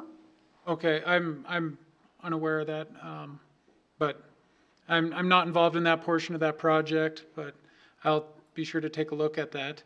I think that what they will be doing though is, like I said, a form liner on that. And that was just because they needed to fill that area where they took the rock out. They needed to do something. Oh, I know exactly what they're doing. I am a civil engineer. I have watched them build bridges. I have been involved in some of that. That was why I was asking when you're talking about form liners versus, and because it sure looked like they were, and those may be form liners they're setting, but that's what I'm trying to figure out, if those are the form liners they're setting, or if those are actually precast blocks that will wind up setting in there. Yeah, I'm sorry, I don't have that information. Okay, appreciate that. Thank you. So on the, right now, currently, the question is, Carter has offered to take off of our menu the painting for 150. So if you have a question or a comment on that, because I'm going to see if we can move forward with that. And I think Kyle does. So go ahead, Kyle. I do. Thank you, Mayor. I appreciate the recommendation, Carter, but I guess my worry is that if we plan it as a capital expense, there's so many other high priority items. I wouldn't want to be weighing that against the other things that we have to be doing. And so I guess open to convincing on that, but I would suggest, I'm a buzzkill. I know my wife says it all the time, that I'm, always ruining people's fun by making what I think are the most frugal decisions. I suggest we keep it in here. If you state that it's necessary, I would agree with that. I would also agree that dressing up everything around it and not tackling it doesn't work either. And so I'm going to really harp that we stay as functional as possible on this. And, if you say it needs to be done, I think we should take that into calculation now. That would be my position. Thank you. Carter, how will that affect our capital in the future? Because I know you wouldn't offer it if you didn't think we could make this work. Mr. Mayor, first of all, I don't think we're going to need to bring 150 to the table. I think that's a worst case scenario figure. I'd like to do a little more homework and bring you another figure. And I would say, if you're willing to consider it, just willing to consider it during the capital budgeting process, we should have a lot of our homework done at that point to really help you do that. And I promise you, any capital item we bring forward in March and May and so on is going to come with funding attached to it. We're not going to give you a project that bets on the come. We're not going to do that. We are a cash on hand capital planning team, and we just don't want to put you in that position. So if we bring you a better number, you will have a number that is also associated with money to do it. Is council okay to just maybe think about it? Kyle? Sorry, always drawn out conversations. I'm okay with that because we don't have the homework done, because we don't have a more accurate quote. But going back to my original comment, if it's $100,000, say it's $100,000 that we could have otherwise allocated to a new police department or city hall upgrades or something else, I would really prefer to have it, because we have the money set aside now. That is my preference for doing it now. But if the numbers we have for it aren't accurate and would kind of undermine what we're trying to do right now, I would be comfortable waiting till the capital discussion, but only for that reason, not because, it's an opportunity for us to push this off and have the extra money to do something else here, because, again, we have so many other things in the community that need addressed as well. So, thank you. So Carter, I think you have enough support Look into it. to look into it for us and come back. So it'll be good. Mr. Okay. Mayor, Yeah. pursuant to one of the questions Councilman Cathy had, part of the homework that we will do is to see if we can do that in partnership with the railroad. I totally agree with his point. They have an obligation to maintain their infrastructure. If we're willing to help it, maybe there's a partnership opportunity there. I don't want to create false hope, however, and tell you that we're going to make that happen, but we will certainly inquire and see what it is that we can do. The second part of my comment is we absolutely have a recommendation for you to consider as you dive through this menu and try to, siphon through what it is that we've got here. So whenever you're ready for that, we're happy to entertain that. Okay. So I know I had Kyle on another question. Yeah, I'd prefer to hear the city's recommendation. Okay, perfect. All right. Yeah, and I got Bruce now. Mr. Manager, although going into our downtown is extremely important, all the roads lead there. And so for me, it's just really important that all of our underpasses throughout the entire interstate system kind of have a cohesiveness to them, if you will. So I would urge council, when we come to a recommendation, that we find something that kind of brings it all together. I mean, I love the idea of murals, but then again, it'll feel like Detroit sometimes, you know what I mean? So I don't know if I'm sold on those yet. Formliners, I'm definitely not, because I'd rather even see flat concrete there just for the money, but I'm just worried that I'd really like to see us be able to tie all this in together. But my question was, the extra money that was set aside for the Center Street project, that's going to certainly look different than any other underpass that we have, is it not? That's what I thought. And so now we're faced with the challenge of how do we incorporate what we're going to do there with the rest of the underpasses and yet bring it all together. Because we had talked about it as a council before, and I think it's important that we have some type of a, we're just not random on each underpass. And so, I don't know. And then, the 462,000, most of that is going to get eaten up on beyond the underpass. It's going to be coming down that corridor, if I remember correctly, right? And so we don't really have $800,000 for all the underpasses, because a lot of that's getting eaten up on pretty much on Center Street. So we've got Poplar and, well, I guess it would be Poplar pretty much is where the majority of that money can go. So it does give us some flexibility, but what we have to remember is if we stick $400,000 into one underpass, because we've got the other money for Center, when we get to McKinley and the other ones, we've only got $400,000 now to finish 3 or 4 underpasses. So now we're going to be completely off kilter again. So I guess I just wanted to throw that out there and make sure everybody understands, if we want to keep those cohesive like we had talked about, we've got a lot more money for these 2 bridges than we do the rest of them. So can some of that money be carried down the line in order to create a balance in our system? I guess would be the real question. Mr. Mayor, Councilman Nell, having dealt with that question in the past, my answer would be yes. I do think we can borrow against second tranches, if you will, for lack of a better way to describe it, for future phases. And so that's been successful in the past. I don't know why it wouldn't be successful now. And I would certainly advocate that direction if that helps to have these dollars go a little further. And with regard to the recommendation that I would propose, if that is a possibility, you do bring a little more flexibility to the dollars you have available. Well, and just as a follow-up, I don't want anyone to think I'm kicking the can down the road. That's not it. What I'm trying to do is make sure that the funding is stretched enough to tie everything in so that we're not trying to find another $400,000 down the line to catch up with the other 4 that we have done, and we have 1 left and no money now. So I wanted to make sure we could stretch that. I mean, it's going to be, there's so many wonderful things there to just grab at. I don't know. This is going to be a tough one. So I look forward, like Kyle does, to hearing the staff's recommendation. as to what their thinking is, and then that'll give us a little more to digest, I think. Absolutely. So, but do you have to have direction on this tonight? Or is this something that we can get a recommendation from you, digest some of this, have some, maybe another work session to work through this? It's a lot of money and a lot of different things that we have to, is this something that must be done tonight, or? I think that we could probably do the staff recommendation first. Mr. Mayor, without a doubt, YDOT is already asking for language that they can include in their cooperative agreement, because they like to have the cooperative agreements done before they get even into the basic elements of design for their overall massive project that they're putting together. So while I say that, however, I'm not willing to tell you tonight is do or die, If council does need another night to go through this, I'm going to advocate that to YDOT, and we're going to have another work session to go through it if you'd like.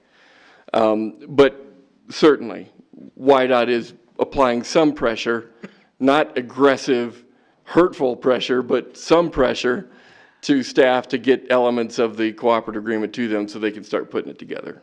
That is true. Mayor and council, if I may, YDOT primarily needs to know if there would be form liners, which sounds like most people are saying no. So if there's not form liners, they can move forward. And if we aren't changing what the abutments are going to look like, we can let them know, and they can move forward, and then we can look at some other stuff. So why don't we do a couple things? Why don't we, so you feel comfortable, Jared, that if council is saying, hey, we're pretty well not on board with form liners, then YDOT could move forward? Right. Okay, Mr. City Manager, is that something you're comfortable with? Okay. Council? Okay, all right. So second, unless Bruce, you wanted something, I know you just raised. No, I was just gonna make sure that it wasn't in the staff's recommendation, but I don't think, it seems like a huge waste of money, but I don't wanna shoot you out of the water if that's one of your. Was that part, that was like your whole, that was the basis of their whole recommendation. Right, yeah. We just shot it down. I'm already shifting. Yeah. Might wanna hear I'm a little with bit you. of that before, but I would think this council's prepared to say, we don't want the form liners, but if you come with that recommendation, then we're like, Is that? No, good. Okay, you're good, okay. Good, yeah. So why don't we go ahead and move forward with a recommendation? And then if the council needs another day or two to digest, let's do that and have a conversation, so.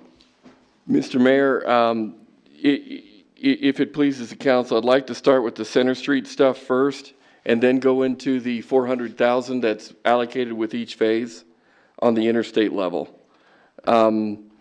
So for purposes of working off of the menu that you have in front of you, I am grouping D and E together with regard to the 462.5 that you have available, and it's entitled City Funds for Center Street, okay?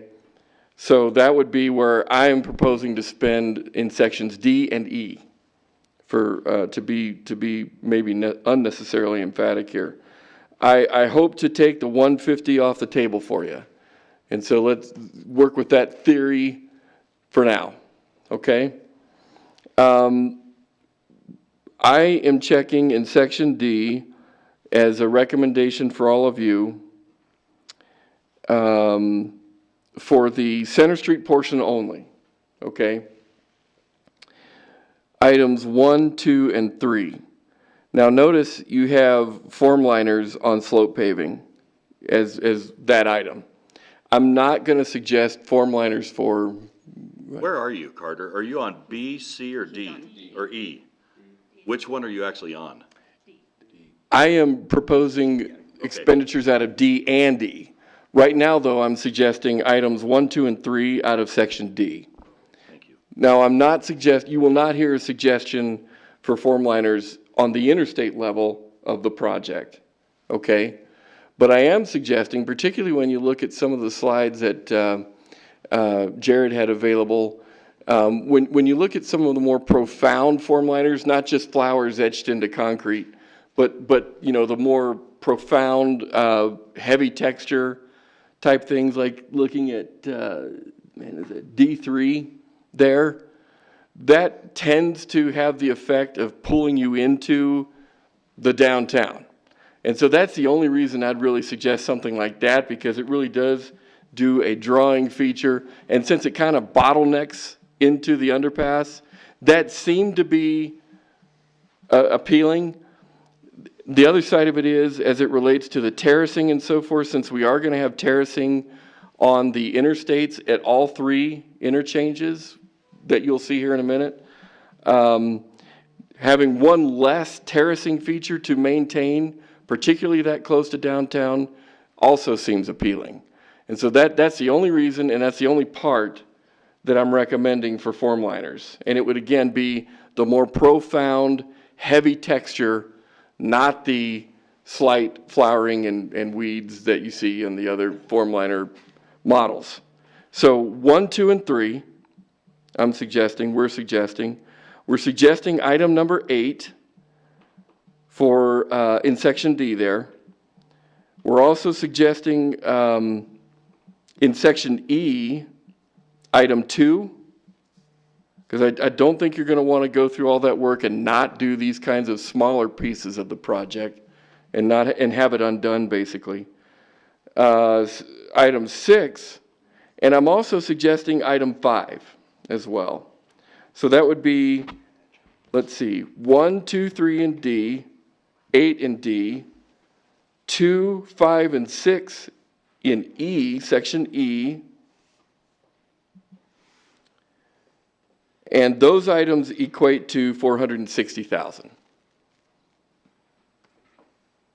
And actually, you have a smidgen to play around with if we needed to. But anyway, 460 on that piece. Now moving up to A and B. This one's a more challenging one because these are bigger interchanges. There's 2 of them in the same phase, and $400,000 goes not near as far. But I offer this for your consideration. I am suggesting checking item 1 in A, recognizing that indeed we believe we'll come south of that 120 with accent lighting only. Okay? Accent lighting meant to not only enhance the murals, but improve the lighting quotient overall, which we believe will help with the security of that area in general. So item A1, A2, and A3, B1, B2, and B3, and F1, which has to be a part of that phase. That number brings me to 325. If you add in the welcome sign that actually comes from E1, it can be included in this phase, then that brings you to 400, roughly, when you add in F1 as well. Do you want to ask? My math right there? Okay.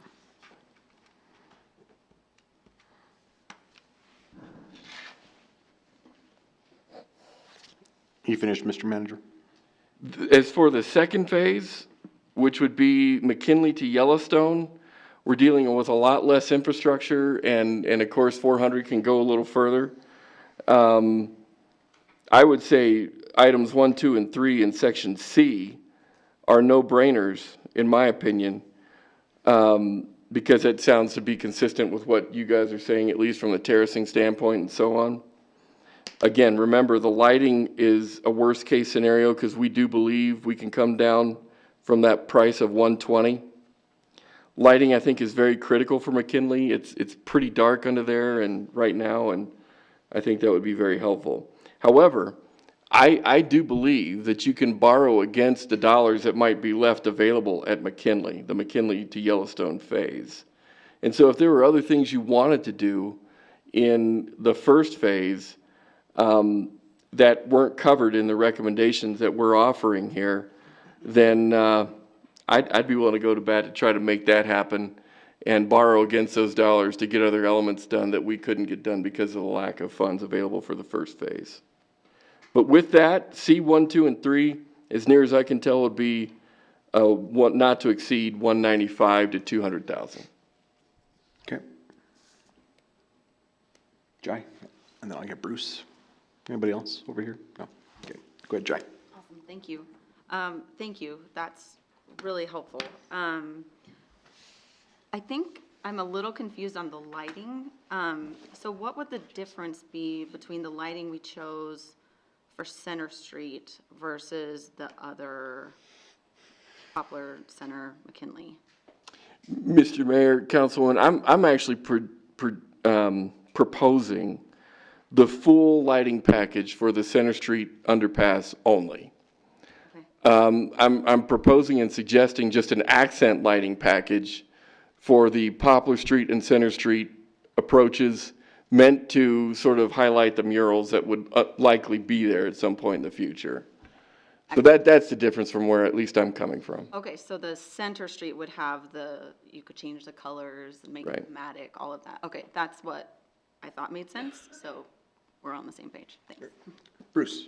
Thanks. I had said this before, and I think the mayor, the previous mayor we were at odds on this one, but I am just so against putting up signs, Wayfair signs, at $45,000 that we could use for other things. In this day of GPS and they just clutter things up. I think they cheapen up the area.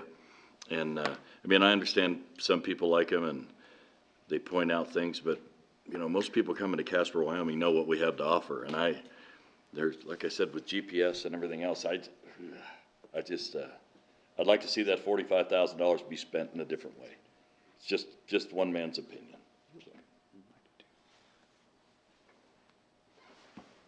Other comments? Yeah, Amber. In that vein, because it's come up a couple times now, but I'm on the MPO committee, and I know that we have a study that has indicated some benefit to wayfinding signs, and I know that Visit Casper has done a study that has included the benefit of wayfinding signs, so I'm wondering if we might, I don't feel equipped to rattle off all the reasons that we should or should not have them. I'm wondering if either Liz or Brooke or both could talk to us about the benefits that they see, because I hate to do studies and then not listen to the studies that we've done, but I can understand perspective that I think Kyle brought up a couple meetings ago and Bruce has brought up, so I understand it, but I do know that there are benefits. There's probably some research around it that people have gathered, so I'm wondering if we might be able to get a little bit of a presentation on that. Right, Andrew's gonna do it right off the cuff right now. I love it. Mayor, Councilmember, I can give you some input. It's not for the people who have plugged in gas stations on their GPS. It's for somebody pulling off the interstate to get a cup of coffee at the Starbucks and they say, oh, look, historic downtown Casper. I didn't know it was off this interchange. Let's go downtown and see what downtown Casper has to offer. Or, oh, look, there's Fort Casper Museum over here. Who knew? Or the Nicolason Art Museum, or anything else, or City Hall. It's not for people who have actually know exactly where they're going, but it's for the people who go, I had no idea this existed. I think that's the benefit of wayfinding signs for those that aren't necessarily knowing what's available, but all of a sudden they go, oh, who knew if I just go down the street another couple blocks, I'm in downtown Casper. And no doubt Liz Becker or Brooke can do a way better job at it than I could. That is just my 5-cent quick and dirty wayfinding. While you're there, dirty man, are they lit at night? Or does that price include lighting for those in order to be seen at night? Mayor, Councilman, unless they are not lit signs, but they are reflective signs like you see within the other type of regulatory or street sign. Mr. Mayor? Yes. I might offer, if council would like to have that be a homework item, we can absolutely bring that question back to the council in a work session setting, because indeed, Visit Casper and/or MPO would be able to give you much more detail, and I don't see that as a problem. Carter, could we tie that into the, obviously we're going to be thinking about this since you gave us recommendations. Could that be part of the work session? Oh, yeah. Where the presentation is, so we have the conversation about the wayfinding sign and the benefit behind that. Although Andrew did a wonderful job convincing me to vote for it. What would that, Mr. Mayor? Yeah, go ahead. Would that also be something, I mean, I'm assuming it would be bid, or is that something that like Advanced Casper or Visit Casper would possibly partner funds on for those, since they're bringing people into the community? Or is that just something that we're? Mr. Mayor, Councilman, that's a fair question. What you're seeing is sort of Casper's portion of the overall wayfinding effort that's taking place throughout the entire county. So, for example, the county has a number of signs that they're interested in implementing as a part of the grander, larger wayfinding strategy.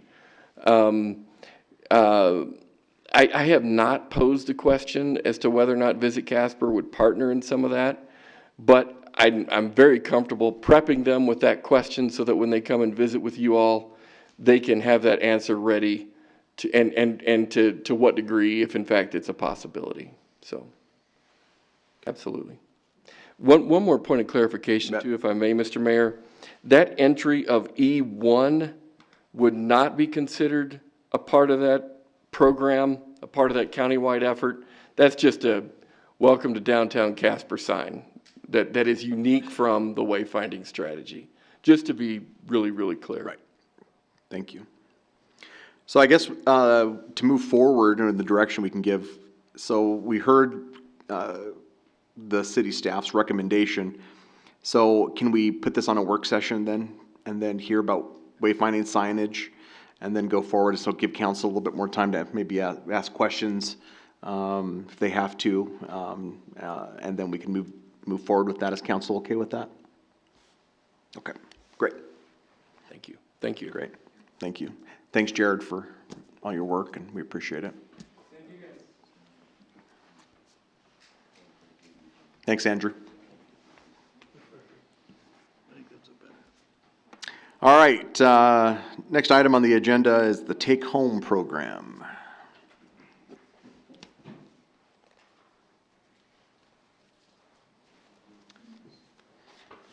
Mr. Mayor, if I could set the table just a little bit here.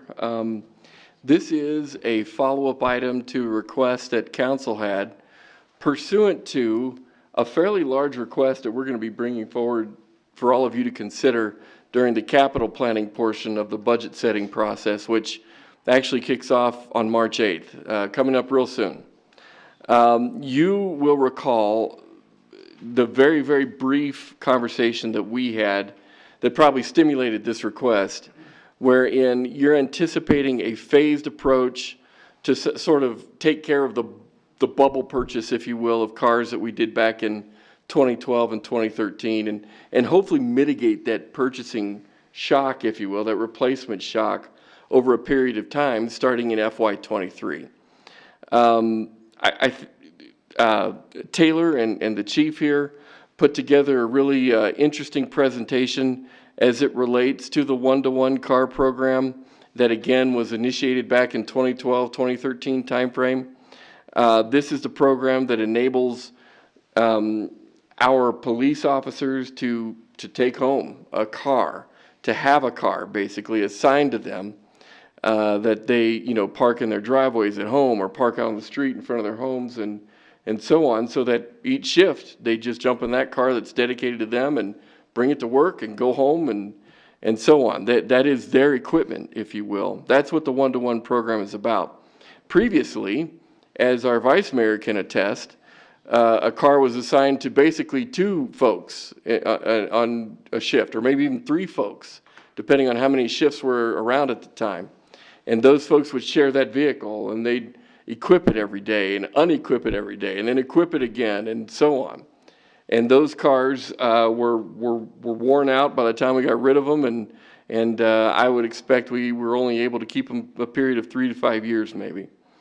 The effort tonight is to introduce some of you to the one-to-one program, but also to give you some statistics that I think you're going to find very interesting as to what we view as the benefit of having the one-to-one program. Taylor here is our fleet manager for PD alone, and of course the chief is very familiar with these programs across the country. So we're hopeful that as a part of this presentation you feel comfortable asking questions and also being better equipped to deal with the capital side of this discussion that is on our very near horizon coming up. Thank you, Mr. Mayor. Thank you. Chief Taylor? Good afternoon. I'm Taylor Gilbert. I'm the police fleet coordinator with the Casper Police Department. We're going to talk today about the one-to-one car program that was implemented in 2013. So with this program, each officer is assigned their own unit and is responsible for the upkeep and its maintenance. So let's talk about the benefits of this program. This will increase the marked police vehicle presence in residential and commercial areas, promote operational readiness, reduce response times in emergency situations, promote accountability, increase time and efficiency on patrol, and reduce the man hours needed to transfer equipment. By placing cars at officers' homes, we will be providing enhanced officer visibility in a variety of different neighborhoods across the city. As a department, this helps us deter crime, enhance the feeling of security of other residents, encourage compliance with traffic laws, and reduce the detrimental damages of a potential mass catastrophic event. During an emergency, prompt police readiness and rapid response is critical. By providing each officer with a take-home vehicle, we are decreasing call-out response times, providing vital equipment on demand, and responding from multiple areas within the city. This also allows our officers to rapidly respond to emergency situations off-duty, not only from patrol, but our specialty positions as well, such as Special Response Team, bomb and evidence technicians, crisis negotiators, investigators, canine handlers, and drone operators. Accountability is one of the city's core values. The Casper Police Department holds our employees to a high standard of accountability for their cars and their equipment. This creates a feeling of personal ownership and boosts morale. Mechanical and technical issues are reported and rectified quickly to reduce unit downtime. Our department is always looking for ways to provide more efficient services. We have achieved this by eliminating the need to transfer equipment. This takes an average of 20 minutes per officer, twice per shift. Eliminating this has increased our patrol time by 40 minutes per officer per day. This program also offers the ability to patrol to and from the officer's home base. Here's a breakdown of the cost salary savings that we have achieved since the introduction of the one-to-one car program in 2013. It takes an officer an average of 20 minutes to transfer their equipment to their patrol vehicle, and then again at the end of their shift. There are 2 shifts per day with an average strength of 20 officers per day. Per year, we save 4,866 hours at an average salary of $34 per hour. This equates to $165,000 per year in man hours and $1.3 million since 2013. As a department, we are taking proactive measures to manage our fleet. As an officer's vehicle is one of the most important pieces of equipment they possess, it is imperative that it operates correctly so that an officer can perform their duties in the safest and most efficient way possible. We have implemented Geotab software and modules which allow us to view our fleet in real time. This provides us with information such as engine performance, vehicle health, to ensure that our fleet is performing at top level and preventing issues before they occur. This technology helps us to improve driver safety and vehicle reliability, reduce insurance costs, and manage fuel and maintenance costs for our fleet. Thank you for your time. Thanks, Taylor. Questions for the chief or Taylor? Bruce? Thank you. Chief, do you pay your people from the minute they get in that car? Mayor, Councilman, no. The FLSA standards allow us to, the transportation time to and from their homes is something that they're not on the clock for. However, if they go into service, meaning they have, while they're traveling to the reporting station to show up for briefing, if they go into service because they see something, if they go into service because we've called them or a hot call comes out, they begin on the clock right then and there. I guess my question would be, that's not a liability issue for the city, having them operate a city vehicle, though they're not being paid? Mayor, Council, the city incurs liability in virtually any presence of their police officers, whether they're on duty, they're off duty. The people that are driving in these vehicles, they are still going to be covered whether or not they were on duty. The vehicles are part of our fleet. And so when it comes to those actions, those things that happen, there is liability that is incurred on that, but it is minimized. If you think of the sheer millions of miles that we drive, and compared to the accidents that we get into, it's not very much. Kyle. Thank you, Mayor, and thank you, Taylor and Chief, for the presentation. I was the one that brought this up at the last meeting, and I think I've spoken about it a couple times before. I really do appreciate this. I'll be honest, I was a bit skeptical of this program, but this has been very enlightening.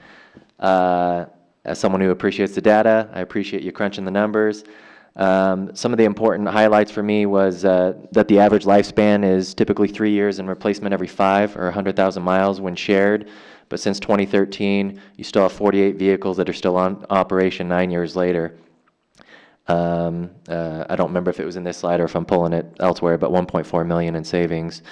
Some of the other interesting things I don't think people would know about that was news to me, it sounds like because of these vehicles not being in use 24/7, we're able to go from V8 engines down to V6 engines, which is a cost savings. I wouldn't have even thought of that. Apparently you need a V8 when you're using it more often, is my guess. Improve response times, increase trade-in value of the vehicles. Typically you only get 1,300. Now it sounds like we get between 5 and 10. So I just wanted to say I appreciate it. I am in support of this program based on the information you've presented me, and think a lot of other people would be convinced as well if they were to see this. So I guess I don't know if we can make it more visible to people on city websites or anything. I'll certainly be sharing it next time I see people who have criticisms of this program, but it was very enlightening, so thank you. Vice Mayor.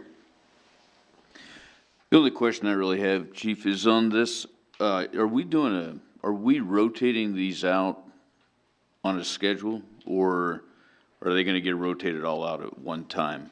And if they do get rotated out at one time, could we put them on a schedule so that we're not looking at such a high amount of money to pay out? Because I know that like Salt Lake, I think it was Salt Lake, they would do theirs like once a year, and they would rotate them out that way. But I thought initially when we put this into place, it was meant to be rotated so many cars per year so that we didn't have one capital cost in 1 year. Mayor, Vice Mayor, excellent question. That's a very strong point. So when this was originally presented to council for their consideration in 2012, we were anticipating even then, we're making this big purchase up front, but boy, we don't want to get hit with that again. However, as things have progressed since my arrival here, I found that we were trading in vehicles that had very few miles on them. The first batch of vehicles that we were trading in, we were trading them in just with 40,000 miles on it, and yet the trade-in value was not commensurate with that. At the same time, we were adding SRO positions and other positions within the department, and we needed those vehicles desperately. So out of just sheer frugality of trying to maximize our fleet, our assets, I pretty much put a moratorium on trading in vehicles unless they qualified under the lemon status, that particular vehicle just needs to go. It needs to get out of our fleet. The reason is because we weren't bringing in the replacement vehicles during that same time period. We weren't able to do that. So what we've passed around to now is, since for several years now we've not been trading in vehicles as we needed to expand that fleet. Now those chickens are coming home to roost, and that is what Carter has alluded to. That coming up in FY23 is going to be that first batch, and Taylor has done a good job of putting together a proposal that by FY25, by the time we're done, all of those 2013s and all 2014 vehicles are going to be completely out of our fleet. They will have been removed from the fleet, and we'll only have just a couple of 2015s left. From then on out, we will be much more on a normal cycle where we get to use the algorithms of this vehicle is causing us problems. Taylor's last slide was the new metrics that we're able to see, where we're able to monitor our police officers and their individual driving habits, and so that we can correct behaviors early on that tends to increase vehicle maintenance or shorten the lifespan of the vehicle. It gives us so much power to monitor our fleet and make those good decisions, identify the vehicles that need to go, because they're right from the factory, they are a problem vehicle. And so what we're presenting is over a period of 4 to 5 years now, this will have completely normalized, but within 3 fiscal years, we will be completely done with those vehicles, having achieved in some cases, having those vehicles in our fleet for 11 and 12 years is all the proof that you need that this program works. It is so much less hard on the vehicles. As you're aware, what used to happen in the past is you'd come to work and well, hey, what happened here? And I don't know, that was like it when I got it. Those types of things have completely disappeared.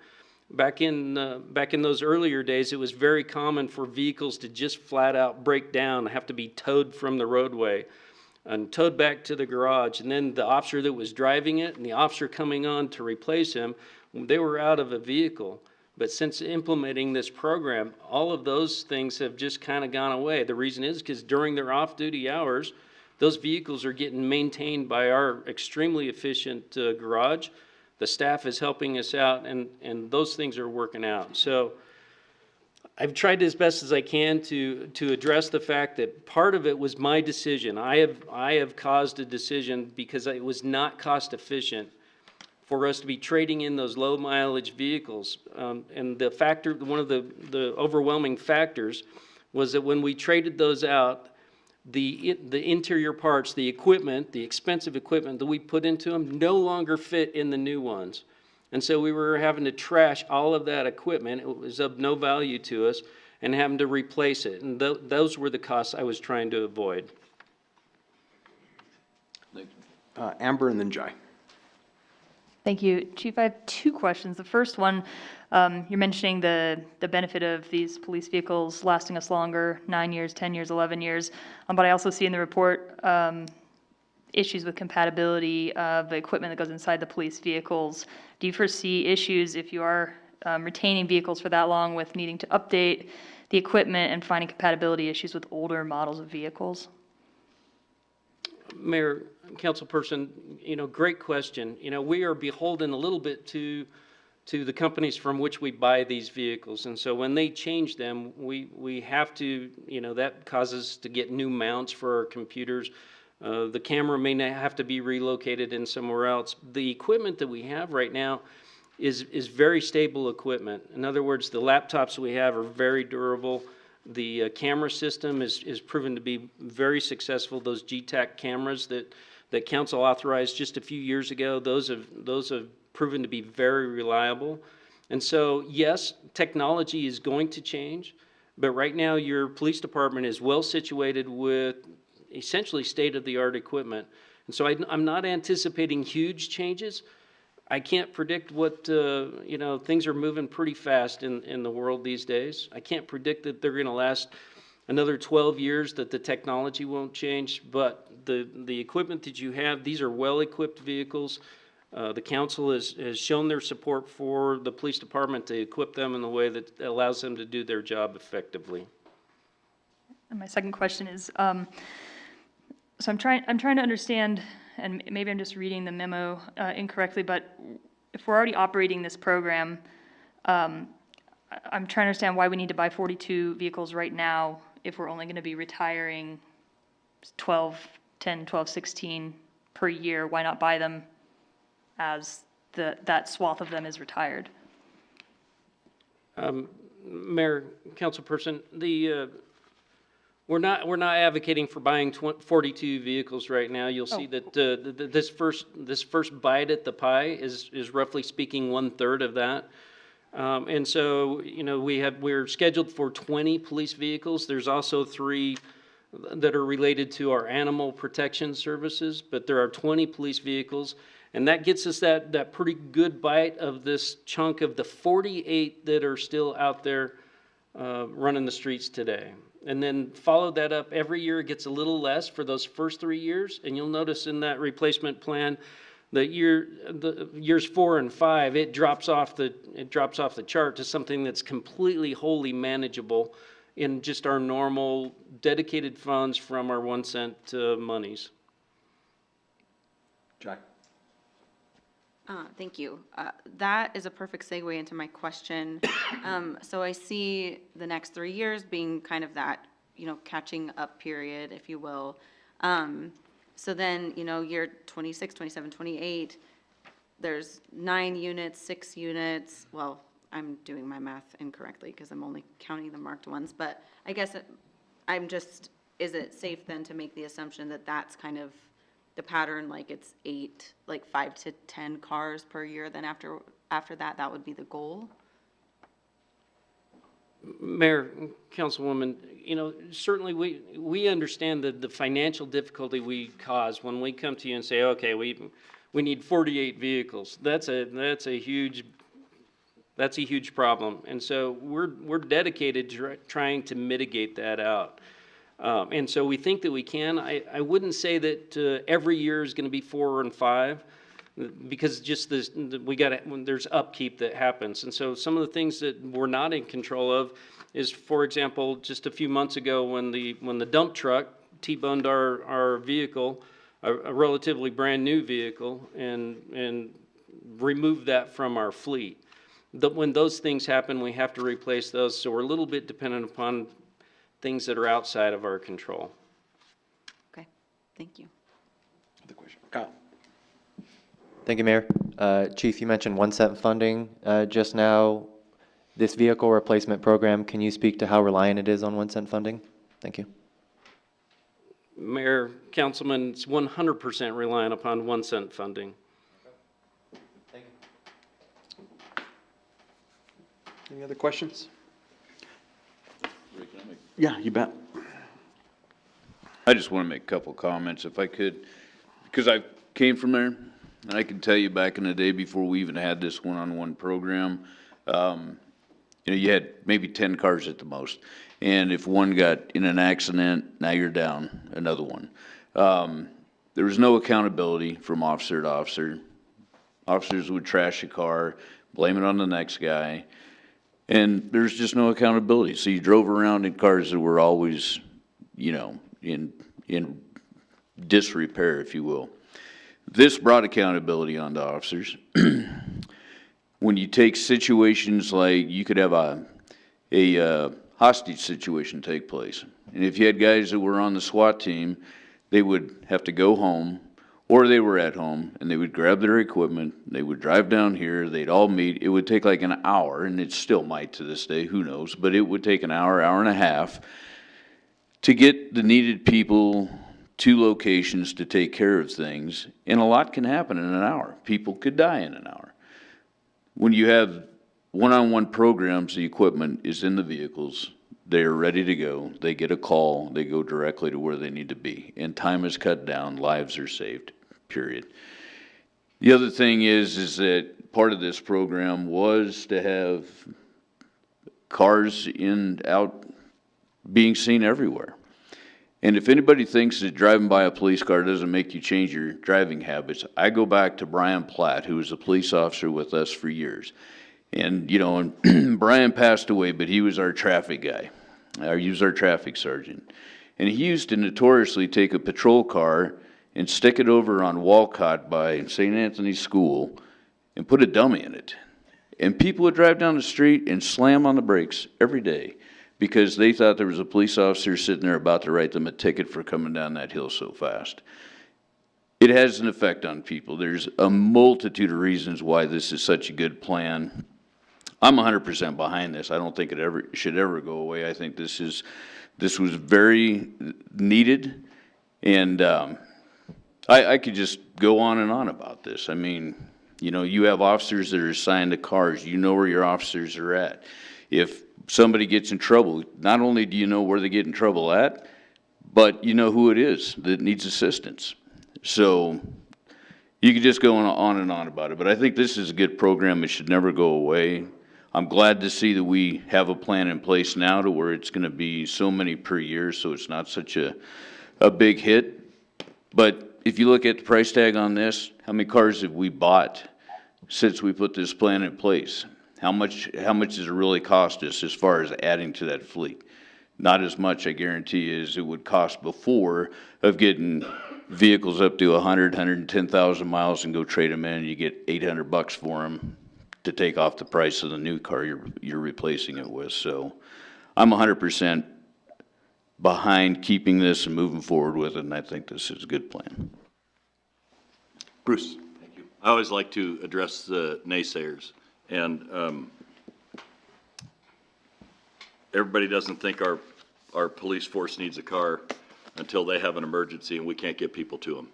So 100% behind it. And it's also really, really important that the public understands this is 100% funded by 1 cent money.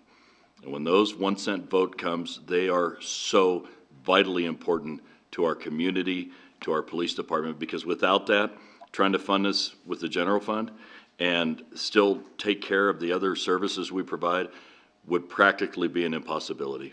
So please keep in mind, programs like this are so reliant on that 1 cent funding. So when it comes time for those initiatives to come in front of you, please consider this heavily. I hope it weighs heavy on you. These are important programs, and they're a must for our community, absolute must. So, thank you. Mr. Mayor? Oh, yep, go ahead, Steve. Thank you. And you guys can give me the okay, Boomer, but this is an excellent program. I think Councilman Nell, who has run a fleet of trucks, when I was out in field foreman for Conoco and ran a fleet of trucks, if you assign a vehicle to a person, it winds up lasting longer and people take better care of them. If you want to go back to the history of car per officer program, when I was in the military in the late 60s and 70s, our squadron was stationed in Jacksonville, Florida, and they were implementing this program in 72. So again, we aren't Jacksonville, but this has been a proven program for decades throughout the country to save police departments money. And I think it's time that we quit trying to micromanage the program and let our maintenance department and our police department run their business. Thank you, Mr. Mayor. Thanks, Steve. And the rest of the council members.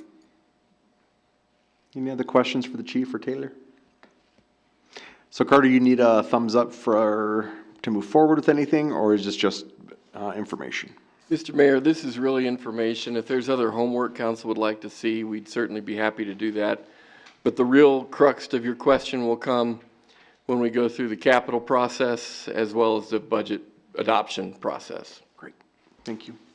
Thank you, guys. Appreciate it. Thanks, Taylor. All right. Agenda review. Thank you, Mr. Mayor. Just a couple things to bring to your attention from your grid document. You will notice on March 1, we have a couple pre-meeting items we want to bring to your attention. Certainly with respect to some follow-up, we are coming back to you to talk about community promotions a little further, give you a little more detail, and get your blessing to move forward in terms of opening the application process and so forth. That is a follow-up item. Another item we need your discussion about is with regard to SCBA regulators and PACs. We had a situation where our initial bid for regulators did not go as far as we wanted to, and so that leaves some of our firefighters without all the appropriate gear that they need and are sharing and those kinds of things. We're hoping with your blessing we can go ahead and move forward with CARES funding to get the rest of that purchase complete and be done with that and allow them to move forward with with their equipment on a man-to-man basis. There's also an idea we'd like to bring to your attention from police. Many of you are probably aware that we do contract work in terms of providing some police presence out in the community. So one of our larger churches, for example, hires some of our police on a contract basis. Believe it or not, that is a very labor-intensive management effort on the part of the department. We'd like to outsource that management effort in such a way that not only gives us our time back, but also provides additional liability coverage in terms of that officer's employment, so to speak, with another entity. And so we're very excited about the benefits that this could bring. We want to see what you think as an idea. You will notice also in the meeting of March 1, in the regular portion, we are looking for a purchase of 5 cars. That will not take away from the request that we have coming forward to you for FY23, which will be in the neighborhood of $1.5 million. So just to be clear, that's just to keep up with respect to normal rotations, and unfortunately doesn't deal with the kind of the balloon payment we're looking for in FY23. If you look at the work session for March 8th, we've got some items coming up that are also follow-up and some that we need your direction on. March 8th is our capital meeting, but we also need to talk to you about the Visit Casper bus MOU, which is a follow-up item, give you some added detail there. We need to talk about the cost of doing business out at the cemetery. And we have some legislative discussion we need to have with you pertaining to some of the archaic ordinance language that we have with hotels and lodging in the city. Beyond that, I'd like to direct your attention to the back page. You can see some of the items that we have on our near horizon, one of which we haven't quite scheduled yet, and that's with respect to the city inspector's authority and oversight of contractors. We have some, I'd say almost like committee level discussions taking place. Councilman Nell referred to that a little earlier in our meeting tonight.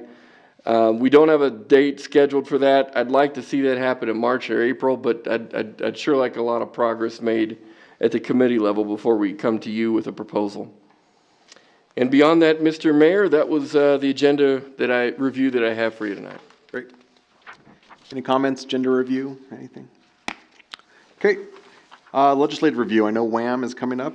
Anything you want to add, Mr. City Manager? Thank you, Mr. Mayor. Tomorrow morning, as a matter of fact, a number of us are going down to Cheyenne to spend some time with our legislators as well as fellow city and town officials. There are a couple items that have come up here recently that I wanted to make you aware of and let you know where we're hoping to go with some of this legislation.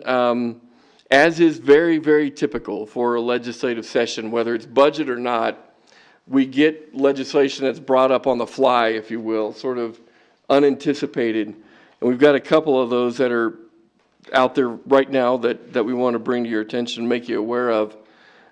Senate File 17 is one that we would oppose.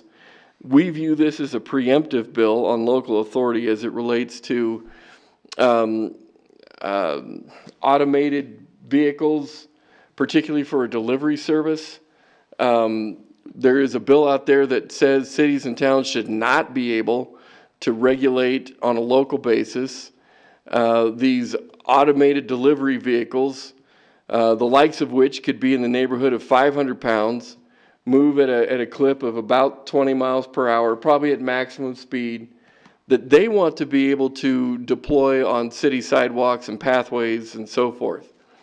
That brings us a lot of consternation from a staff perspective, given that there's not a lot of sidewalks in our community that can accommodate a 500-pound automated vehicle, if you will, used for delivery purposes.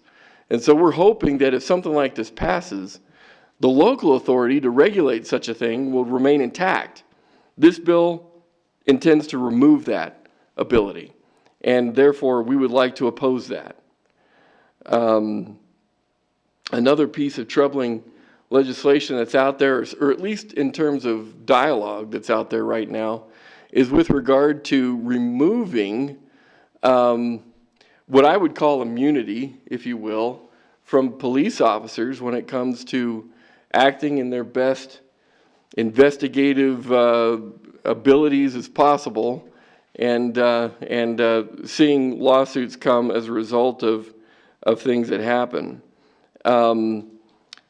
There are legislators here in Wyoming that want to see that completely removed so that officers can be sued on a personal basis, their personal assets can be held at risk, and go above and beyond what cities and towns offer and what states typically offer in terms of that, again, my term, immunity sort of protection, if you will, from personal litigation.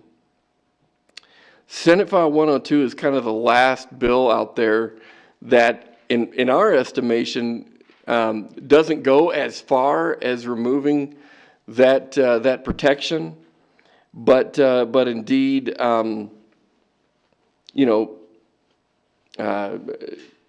discusses it. And so, from our standpoint, we're okay with Senate File 102.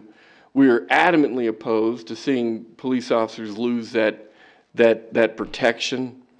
And if 102 becomes one of those bills that attempts to do that, we would be opposed to it. We'd like your blessing to adamantly oppose things like that, discussions like that, and so on. I would say Senate File 102 is one that we need to monitor and be prepared to oppose if it takes that transition. But we hope at this point that the bills that do come up that are adamantly aimed at eliminating that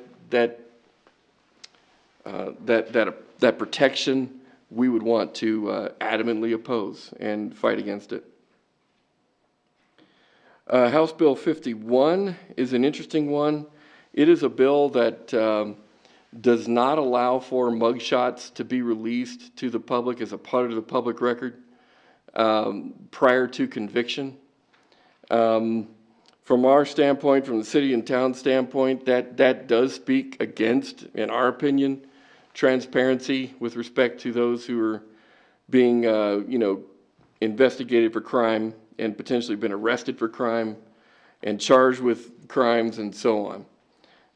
Yes, short of conviction, but nonetheless, we believe is an element of transparency that the public deserves to follow. This bill eliminates mugshots being released prior to conviction, which is in my opinion, an abandonment of the criminal process in a big way. Not the most significant way, mind you, but certainly in a big way, and we don't view that as bringing a lot of value to the public record. So those are some bills that are gaining some traction here lately. They're surviving introduction at this point, and you see where we're coming from, and I'd certainly take your direction with respect to, those discussions, if you will. Anybody have any thoughts on that, or is everybody okay with Carter moving forward? Support? Yeah, Bruce. I had one. So, House Bill 103, which is right after 102, is a proposal by several rancher type of our legislators, which I am one. But what it comes down to is when you have two pieces of property that intersect each other and you have two public land, they're trying to allow the private landowner to landlock that land now. So, in other words, how hunters have accessed it before is they literally carry a ladder on their back and they put it on the two pieces of public land and they go up and over so that they're not encroaching on the private land. Well, these private landowners are now trying to stop that as well. They're trying to say the air above is theirs also, and people shouldn't be able to cross it. Well, that's like saying when you get in an airplane and you fly over private land, you shouldn't have a right to do that. So at some point, we've got to protect our people. Private landowners certainly have their rights to their land, but when it comes to landlocking public land and not allowing people to access that, that's a whole nother ballgame. So I'm adamantly opposed against House Bill 103 and keeping people from being able to access public land. And they're literally, matter of fact, there's going to be a case heard in district court in Carbon County right now for the hunters who went over in a ladder and were cited anyway by the Game and Fish. And well, I guess we'll see how that washes out, but their fight is, we didn't step on private land. We did the ladder trick that everybody does. So I'm opposed to any private landowner that can landlock public land and keep people from getting to it. So I don't know if that's something you're willing to look at while you're down there, but I'd sure appreciate it if you would, because one of my constituents reached out to me, sent me the bill, and asked me to please bring it up, which I have now done, and hoping that we can get a little bit of view behind that and stop people from landlocking us out of public land.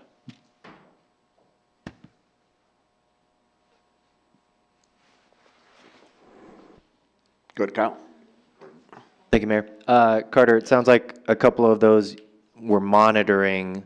If they end up, making it further along in the process, would you come back in front of council to get, confirmation from us to take a firm stance on those one way or another, or are you trying to get our input right now in order to make those moves? Should they be moving along in the process? Mr. Mayor, Councilman, that definitely is the balance I try to find each year, because sometimes these things come fast and furious and they have a quick ignition, and sometimes they die quick as well. And so when I can, and I can get your feedback and input and those kinds of things, I will try to do it every time. Generally speaking, however, it's not always the case that I can get back to council and get some blessing and majority direction and that sort of thing. And so it's in those points of time that I feel really conflicted, but tend to want to support what it is that WHAM is trying to do, generally speaking. And so, yes, Councilman, if there is feedback that I can receive tonight, particularly in light of being in Cheyenne this week, I would gladly take it. Otherwise, I will communicate to you via email and try to get at least you informed with respect to a number of things that take place rather organically. Thank you. And the reason I ask, ideally I'd like to inform myself a little bit further, but you mentioned the mugshot one, and just based on some of the research I've done, I would be hesitant for our council to take a firm stance on that one way or another. I have experience working in digital publishing and stuff, and I know publishers often use that content as just clickbait because they know people engage with it, but it really doesn't do anything from what I can tell as far as diverting criminal behavior. There's a lot of shame and stigma,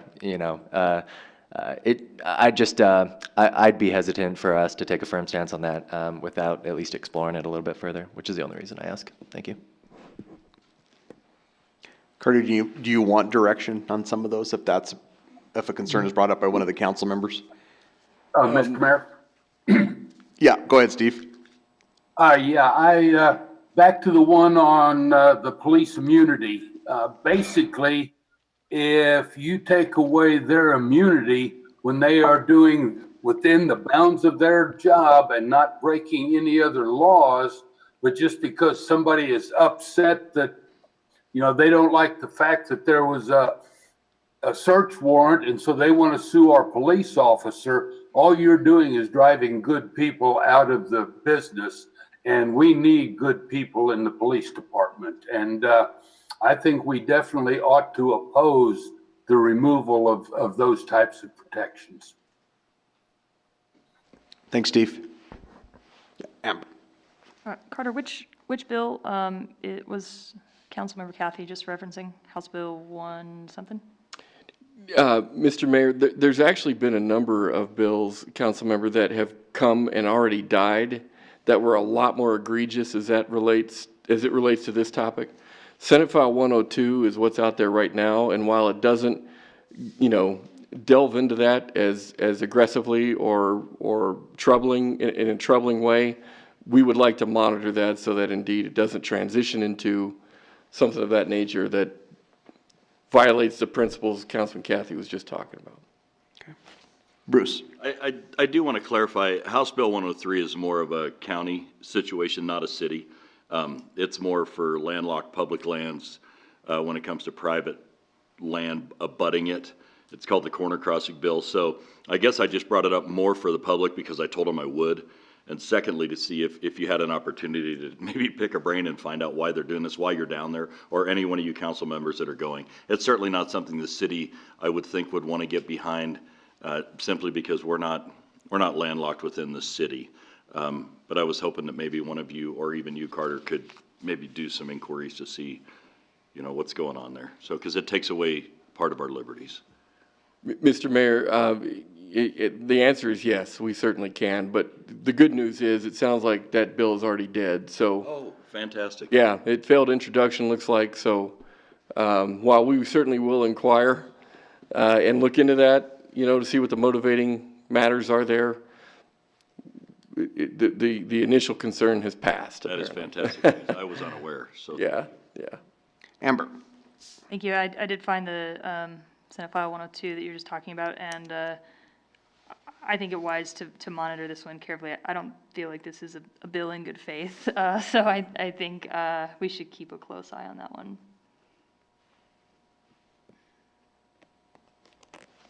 So Carter, it sounds like there's a fairly good consensus on most of them, except for one that Kyle had brought up a concern.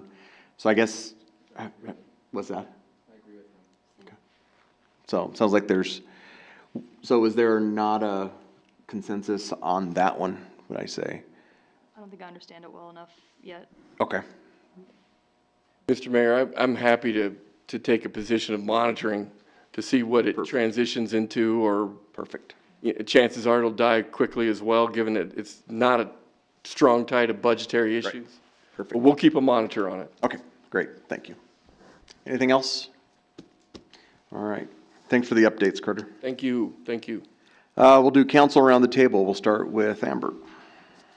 Thank you. I attended the MPO policy meeting this Monday, and wanted to update you all that we are working on updating our agreement that we have with the other municipalities that participate in that in the MPO with us.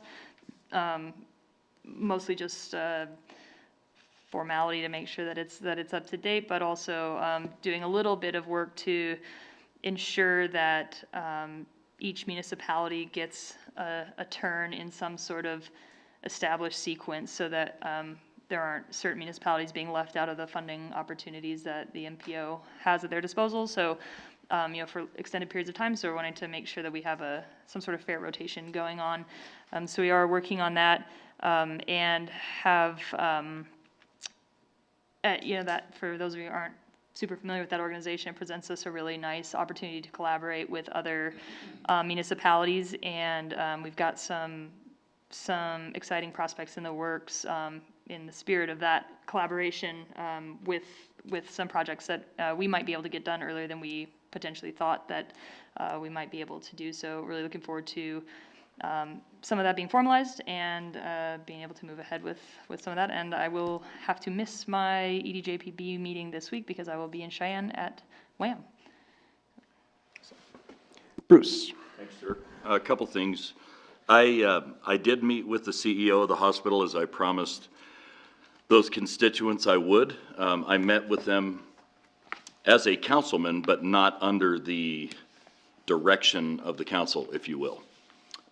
He was extremely open, very kind, and I was correct. They are a private organization who is a company that has hospitals in a whole lot of states, and they are under one rule of law, if you will, since they're such a big corporation.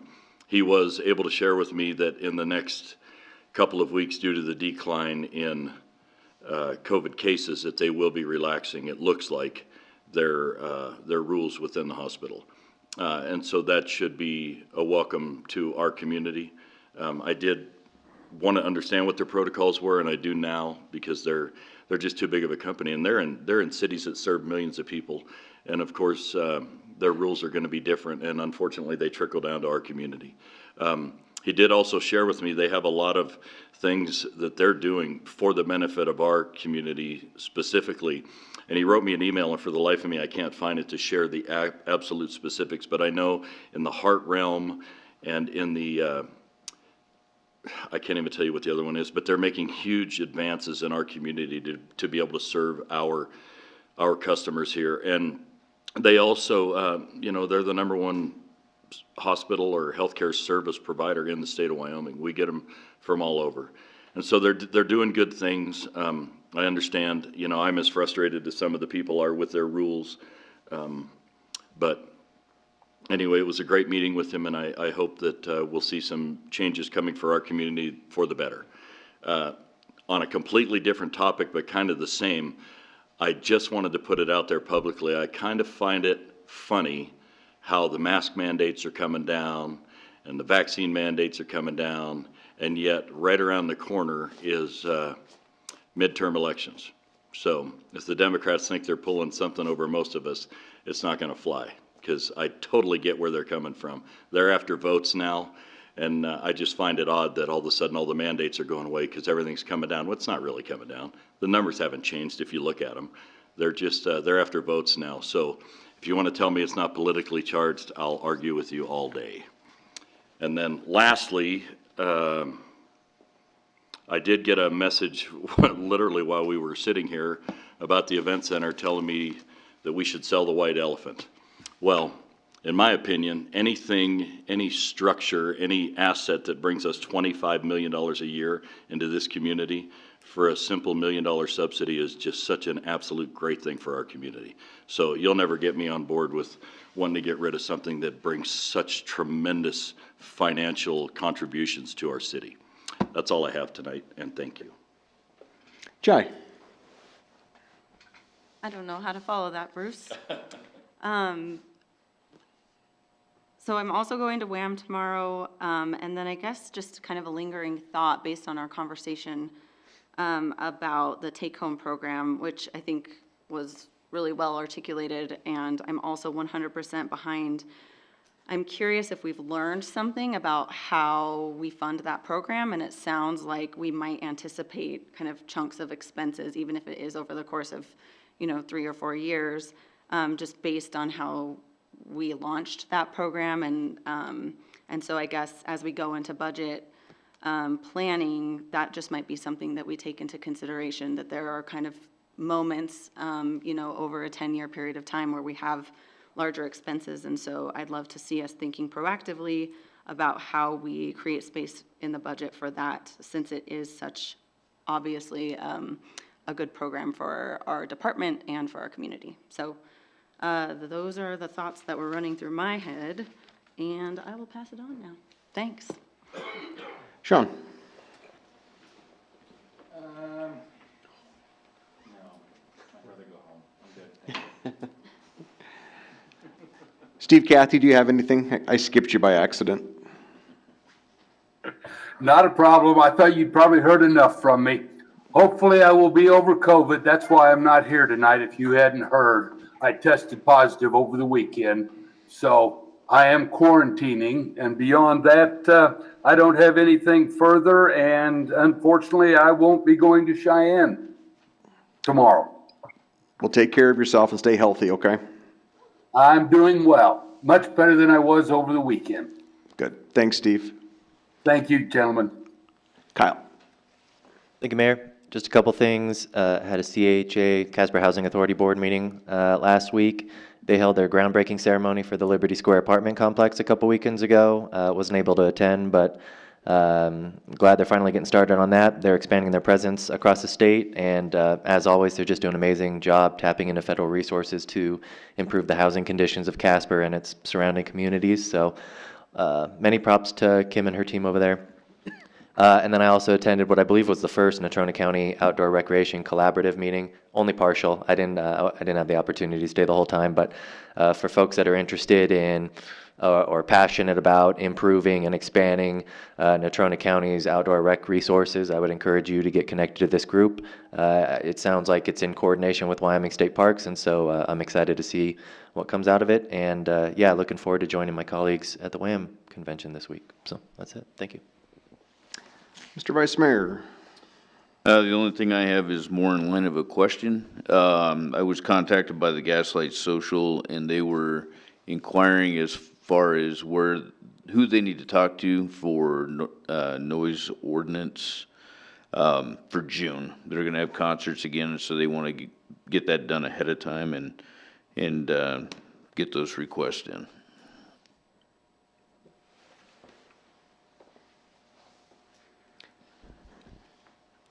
That's all you have? Yeah. Just a couple updates. LGBTQ on Friday. It was a very quick meeting. There was some absences, so but they did go over and continued the conversation about the direction of the non-discrimination ordinance that they're working on. I know the Cheyenne municipality is working on one as well as we speak. And I know I actually chatted with Wallace just real quickly that afternoon, as a couple members had wanted to have access to that primarily, and so I know he was working on that. I know their city attorney is quite swamped over there, from my understanding. So we're working on that as well. And I just wanted to give a quick update. One of the council members had brought up whether or not there was a confliction for Lisa to be on the Board of Examiners. And so based upon our attorney, he did not find any. If you'd like to know more about that, you can chat with me a little bit, but he kind of had a conversation and did a little investigation, and it seemed that there was no conflict for her to be on that. And I don't know if John had teed you up at all on that, Wallace, but if you do want to have more of an in-depth, you can ask John. He can kind of give you a little bit more history behind that too. So, and that's all I've got. So we're done.